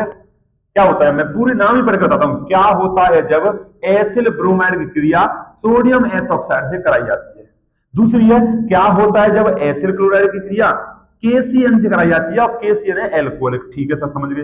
और क्या होता है जब N ब्यूटिल क्लोराइड की क्रिया एल्कोहलिक KOH से कराई जाती है। देखा किस प्रकार। तो सबसे पहले तो मैं बता ही दे रहा हूं आपको कि फॉर्मूले आपको आने चाहिए। एथिल ब्रोमाइड का सर फॉर्मूला क्या हुआ, तो एथिल होता है आपका C2H5 और ब्रोमाइड होता है आपका Br प्लस सोडियम एथॉक्साइड, तो ये होता है आपका C2H5O, ये हो गया एथॉक्साइड, और सोडियम बोल रहा है तो Na। अब बताओ क्या बनेगा, ये पूछा हुआ है। इसमें पूछा हुआ है कि एथिल क्लोराइड C2H5 और Cl क्लोराइड, और रिएक्शन करानी है KCN, और कैसा KCN है, एल्कोहलिक KCN। अब बताओ क्या बनेगा। और इसमें है आपका एन ब्यूटिल क्लोराइड। अब सर ये क्या आ गया ब्यूटिल क्लोराइड और एन कहां से आ गया? तो मैं बोल तो रहा हूं कि साधारण नाम लिखने की जो पद्धति होती है ना, उसमें यूज होता है एन का, आइसो का, नियो का। जैसे आपने पेपर में लिखा देखा वो आइसो ब्यूटिल क्लोराइड से ये बनाओ वो बनाओ। मैं कहते रहा हूं कि अगर आपको नहीं आती है तो कमेंट करके बता दें, मैं करा दूंगा उसे। साधारण नाम लिखना और आईपीएस नाम लिखना, आईपीएस तो मैंने करा दिए हैं, आप चैनल पे जाकर देख सकते हैं। तो एन ब्यूटिल क्लोराइड, तो एन ब्यूटिल क्लोराइड क्या होता है? तो ब्यूटिल हो गया आपका, 4 सी आएंगी तो CH3 CH2 CH2 CH2, और एन ब्यूटिल हो गया ये, और क्लोराइड का हो गया Cl। अब एन क्यों लगा हुआ है? एन का मतलब होता है नॉर्मल। नॉर्मल का मतलब होता है साधारण नाम जब लिखते हैं तो उसमें सीधी कार्बन की श्रृंखला, ये होता है एन ब्यूटिल क्लोराइड। अब इसकी रिएक्शन करानी है मुझे KOH, वो भी कैसा? एल्कोहलिक। तो चलो करते हैं, इसे देखो आप। तो ये जो है C2H5OBr और यहाँ पर C2ONA है, तो ये है आपका प्रतिस्थापन अभिक्रिया। ये आपकी प्रतिस्थापन अभिक्रिया है। जैसे मैंने आपको इंपोर्टेंट एक प्रतिस्थापन अभिक्रिया कराई थी, जलीय QH के साथ प्रतिस्थापन, वो कराया था ना, तो वैसे यहाँ पर ये प्रतिस्थापन अभिक्रिया उसी प्रकार की है। यहाँ पर भी आपका प्रतिस्थापन होता है। कैसे होता है कि जो Na है वो इस Br को यहाँ से लेके चला जाता है, और ये C2H5O जुड़ जाता है, तो यहाँ बनता है C2H5O और C2H5, और NaBr निकल जाता है फालतू पदार्थ, ये बन जाता है। सर ये क्या चीज है? तो ये है आपका ईथर। बिल्कुल, ईथर का सूत्र होता है R सिंगल बॉन्ड OR, ये ईथर होता है। क्या इसके दोनों तरफ आपका बीच में होगा O और दोनों तरफ होगी आपकी एल्किल चेन, ये ईथर होता है। सर इसका नाम भी बता दो। तो नाम देखा किस प्रकार लिखते हैं? तो C2H5 ये एथिल होता है, ये भी C2H5 ये भी एथिल होता है, तो इसमें 2 एथिल है। क्या 2 एथिल के लिए मैं डाई एथिल नहीं लगा सकता? बिल्कुल लगा सकते सर आप। तो डाई एथिल, और O के लिए लिखेंगे हम ईथर, तो ये इसका नाम होता है डाई एथिल ईथर। तो इसमें क्या बना आपका? एथिल ब्रोमाइड की सोडियम एथोसाइड से डाई एथिल ईथर बन जाता है। अब आ जाओ इस पे। तो एथिल क्लोराइड की KCN से क्रिया करानी है आपको, तो इसमें क्या होगा? ये भी आपकी प्रतिस्थापन अभिक्रिया है, ये भी आपकी प्रतिस्थापन अभिक्रिया है। तो इसमें भी यही होगा कि CN जो है वो आपका इस Cl बॉन्ड को तोड़ देगा और यहां प्रतिस्थापन करके यहां बन जाएगा C2H5CN और निकल जाएगा आपका KCl, और ये क्या बनेगा? ये बन गया आपका एथिल साइनाइड। C2H5 होता है एथिल और C4 यहां पर साइनाइड है, साइनाइड। कुछ नहीं है, आपको इनके जो नाम पता है और रिएक्शन आपको याद है कि ये प्रतिस्थापन अभिक्रिया या कैसी है, तो आप रिएक्शन कर लोगे। कुछ नहीं है, ये वाली प्रतिस्थापन है, ये वाली प्रतिस्थापन है, और KOH वाली प्रतिस्थापन है। जो मैंने पीछे रिएक्शन नहीं कराई है वो मैं अब कवर कर लेता हूं आपके प्रश्नों में। अब एन ब्यूटिल क्लोराइड को, ये तो मैं आपसे तीसरी बार करा रहा हूं। तो KOH आप एल्कोहलिक KOH लेते हो, एल्कोहलिक KOH। मैं इसकी प्रैक्टिस आपको इसलिए करा रहा हूं, बार बार इसलिए ले रहा हूं, तो बहुत इंपॉर्टेंट है। तो एल्कोहलिक KOH लेते हो, मैंने क्या बोला था? एल्कोहल लोगे तो जल निकलेगा, तो जल इसमें निकाल दो -H2O, और जो K है वो KCl के साथ तो निकलेगा ही निकलेगा। अब सर ये तो समझ आया, KCl यहां से निकल गया और OH यहां आ गया, पर एक H कहां से आ गई? तो एक H इस पे यहां से आ गई, यहां से पीछे वाली H से एक H यहां से निकल गई, तो एक H यहां से, और OH ये रहा H और OH H2। अब बचा बचा लिख सकते हो आप, क्या है? CH3 CH2 CH2CH, ठीक है। अब क्या होगा सर कि यहां पर इसकी तो 2 और 2 4 बैलेंसी है, और यहां पर इसकी 2 ही बैलेंसी है, तो क्या सर मैं यहां पर डबल बॉन्ड लगा दूं क्या? नहीं, डबल बॉन्ड लगाओगे तो इसकी 5 बैलेंसी हो जाएगी। तो होता क्या है, यहां पर अपने आप होता है रीअरेंजमेंट। रीअरेंजमेंट का मतलब यह है कि यहां से एक या हट के आपकी इधर चली जाती है, और यहां लग जाता है आपका डबल बॉन्ड। तो ये बन गया आपका एल्कीन। नाम लिख सकते हैं तो बिल्कुल लिख सकते हैं, ब्यूट, चार कार्बन है, 1 2 3 4, तो ब्यूट 1 ईन, क्योंकि पहले पे आपका डबल बॉन्ड है, तो ब्यूट 1 ईन ये हो जाएगा आपका। तो इस प्रकार मैंने 7वीं रिएक्शन करी है। क्या होते वाले प्रश्न जिससे आपको डर लगता है, उनका आपका डर खत्म हो जाएगा। और भी आगे वीडियो कराऊंगा, उनमें भी ऐसे प्रश्न बहुत लाऊंगा मैं। अब चलते हैं 8वीं प्रश्न पर, ठीक है। मैंने आपको 7 प्रश्न कराए हैं, और आज के लास्ट 8वां 9वां 10वां प्रश्न, ठीक है। अब इन्हें पहले कर लेते हैं, बाद में मैं आपसे बात करूंगा। तो 8वां प्रश्न है, एथिल ब्रोमाइड की मैग्नीशियम धातु के साथ क्रिया। आपको मैग्नीशियम धातु का नाम सुनते ही आपके दिमाग में एक शब्द आना चाहिए, वो है ग्रिग्नार्ड अभिक्रिया। ग्रिग्नार्ड नार्ड अभिक्रिया, ये शब्द आना चाहिए सर। इससे क्या है, तो ग्रिग्नार्ड अभिक्रिया ही है जिसमें मैग्नीशियम धातु यूज हुई थी आपके हेलो एल्केन की अभिक्रिया के लिए। तो इसमें आपका क्या है, तो यहां पर आपका एथिल ब्रोमाइड है, तो इसे मैं लिख सकता हूं एथिल हो गया C2H5, एथिल हो गया आपका C2H5 और ब्रोमाइड हो गया आपका Br। ठीक है, इसकी रिएक्शन कराएंगे हम मैग्नीशियम धातु से। और ये सभी धातुओं वाली अभिक्रिया में एक बात कॉमन थी, आपको ध्यान होगी कि शुष्क ईथर की उपस्थिति होती है। ठीक है सर, और आप जानते हो कि मैग्नीशियम से अभिक्रिया कराते हैं तो Mg इसमें बीच में एंटर कर जाता है और आपका बन जाता है C2H5MgBr। और ये क्या है, ये है आपका ग्रिग्नार्ड अभिकर्मक। ग्रिग्नार्ड अभिकर्मक पेपर में पूछी गई अभिक्रिया है। किस प्रकार पूछी गई है वो मैं आपको बता देता हूं। पेपर में पूछा गया है कि क्या होता है जब एथिल ब्रोमाइड की अभिक्रिया मैग्नीशियम धातु से कराई जाती है, मतलब ये भी आपका क्या होता है जब का प्रश्न है। ठीक है, अब मैं इन दोनों की चर्चा करता हूं, ध्यान से सुना मैं क्या कर रहा हूं। क्लोरोबेंजीन की नाइट्रिक अम्ल के साथ क्रिया, अब बताओ ये मैंने कराई है कि नहीं कराई है। अभी मैंने जो पीछे आपका रिंग की अभिक्रिया कराई थी, अभी मैंने जो पीछे आपकी रिंग की अभिक्रिया कराई थी, तो रिंग की अभिक्रिया में मैंने क्या कराया था आपका, एक तो कराया था हेलोजनीकरण, एक कराया था सल्फोनीकरण और एक कराया था नाइट्रिकरण। तो ये वही है क्लोरोबेंजीन की नाइट्रिक अम्ल के साथ अभिक्रिया। तो मैंने लिखा था कि नाइट्रीकरण में आपका HNO3 रिएक्शन करता है, HNO3। बताया था। और HNO3 होता क्या है, नाइट्रिक अम्ल। तो यहां पर बोला गया है कि क्लोरोबेंजीन की अभिक्रिया आप रिएक्शन कर दो किससे, HNO3 से, और ये क्लोरोबेंजीन। और जब HNO3 रिएक्शन करता है तो मैं ये भी बताया था कि उत्प्रेरक लेना है आपका सांद्र H2SO4। पूरी वीडियो आप देख रहे होंगे तो सब बातें आप समझ रहे होंगे, जान रहे होंगे। सांद्र H2SO4 की रिएक्शन कराता हूं इसके उपस्थिति में, तो मैंने बताया था कि HNO3 में से निकलता है NO2, और NO2 कहां चिपकता है बताओ जल्दी, बेंजीन में कहां लगेगा बताओ। हाँ भाई ध्यान है आपका, बताओ ऑर्थो और पैरा पे, बिल्कुल सही। तो यहां पर आपका बेंजीन रिंग के ऊपर Cl से हम हाथ नहीं लगाएंगे क्योंकि ये जो रिएक्शन है दोनों ही आपकी रिंग की अभिक्रिया है। तो एक बार NO2 आ जाएगा ऑर्थो पर, या करके एक बार NO2 आ जाएगा पैरा पर, ऐसे। सर इनके नाम क्या है, तो नाम लिख सकते हो, इसका है ऑर्थो नाइट्रो क्लोरोबेंजीन, ये इसका नाम हो जाएगा। इसका नाम हो जाएगा पैरा नाइट्रो क्लोरोबेंजीन, ये इसका नाम हो जाएगा। ठीक है, इसका नाम हो जाएगा। अब माने इसे ऐसे ही पूछ सकता है, देखो तीन तरीके, क्लोरोबेंजीन का नाइट्रीकरण करो तब भी यही है, क्लोरोबेंजीन की नाइट्रिक अम्ल से रिएक्शन कराओ तब भी यही है, और ये भी पूछ सकता है क्लोरोबेंजीन से ऑर्थो नाइट्रो क्लोरोबेंजीन बनाओ, ये ही है। या फिर ये कह सकता है क्लोरोबेंजीन से नाइट्रो क्लोरोबेंजीन बनाओ तब भी यही रिएक्शन करनी है आपको।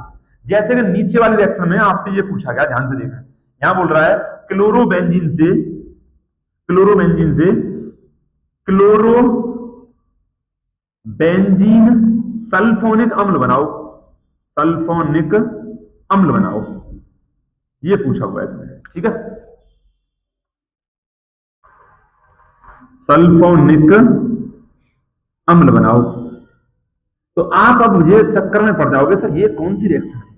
तो सल्फोनिक अम्ल होता है आपका कौन सा, एक तो होता है कार्बोक्सिलिक अम्ल। कार्बोक्सिलिक अम्ल वे होते हैं जिनमें COOH आता है, और सल्फोनिक अम्ल वे होते हैं जिनमें SO3H आता है।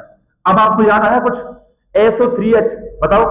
बिल्कुल, सल्फोनीकरण जब हम करते हैं क्लोरोबेंजीन का तो उसमें से SO3H निकल के चिपक जाता है ऑर्थो या पैरा में। तो बिल्कुल, तो क्लोरोबेंजीन ये मैंने ले लिया आपके सामने, दो बार हो रही है रिएक्शन आपके रिवीजन के लिए, सब आपके लिए हो रहा है। आप समझ रहे हो मैं आपके लिए कितनी मेहनत कर रहा हूं, ये मेहनत कर रहा हूं तो आप भी थोड़ी मेरे लिए, मेरा मोटिवेशन बढ़ाने के लिए लाइक कमेंट और सब्सक्राइब जरूर करें। ठीक है, आपको मैं लक्ष्य देता हूं 600 सब्सक्राइबर का, आपका टारगेट है 600 सब्सक्राइब आपको करानी है। तो क्लोरोबेंजीन की रिएक्शन कराएंगे हम H2SO4 से, सल्फ्यूरिक अम्ल से।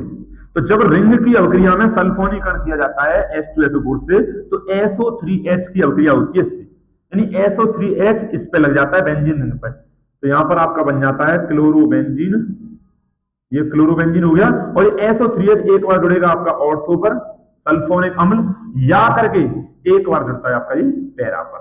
समझे आप, ठीक है, क्लोरोबेंजीन एक बार पैरा। अब इसका जो नाम है ना, वो क्या नाम है, वो है क्लोरोबेंजीन, क्लोरोबेंजीन सल्फोनिक अम्ल, सल्फोनिक अम्ल, बिल्कुल ये नाम है इसका, सही सुना आपने, यही नाम है।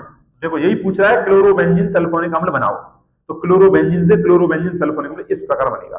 तो अब मैं आपसे करता हूं 2 या 3 बातें। तो इस प्रकार मैंने आपको करा दी हेलो एल्केन और हेलो एरिन चैप्टर से मेन इंपोर्टेंट नेम की रिएक्शन, और उसके अलावा बिना नेम की रिएक्शन, बिना नाम की रिएक्शन जो इंपोर्टेंट है। अब उनसे संबंधित इस चैप्टर के हर एक क्वेश्चन आपको मैंने ले लिया, चाहे वो हेलो एल्केन का हो, चाहे वो हेलो एरिन का हो, ठीक है। अब मेरा मानना यह है कि आप यदि ये वीडियो देखते हो तो प्रश्न आपका इस चैप्टर से 1% भी हटके नहीं आएगा, इन्हीं के अंदर से घुमा फिराकर आपको पूछ लेगा, और वीडियो के दौरान मैं बताता रहा हूं कि क्वेश्चन किस प्रकार पूछता है, ठीक है। तो इन वीडियो को जरूर अवश्य देखें, और अब इन वीडियो में आपको कोई भी इंपोर्टेंट बात लगती है जो आपने नहीं पढ़ी है ना सुनी है, तो उन्हें अपनी कॉपी में नोट जरूर कर, ठीक है। तो यदि आपको ये वीडियो थोड़ी बहुत भी आवश्यक लगती है, थोड़ी बहुत भी आपके फायदे की लगती है, तो वीडियो को लाइक करें, कमेंट करें, शेयर करें, अपने दोस्तों पे, व्हाट्सएप पे, इंस्टाग्राम पे शेयर करें, और सब्सक्राइब का ध्यान रखें। सब्सक्राइबर तो आपको जरूर ही करना है, 600 सब्सक्राइबर का टारगेट है जो आपको कंप्लीट करना है, वही हमारे लिए आपका जो मान लो आप गुरु दक्षिणा होगी, ठीक है। Thank you.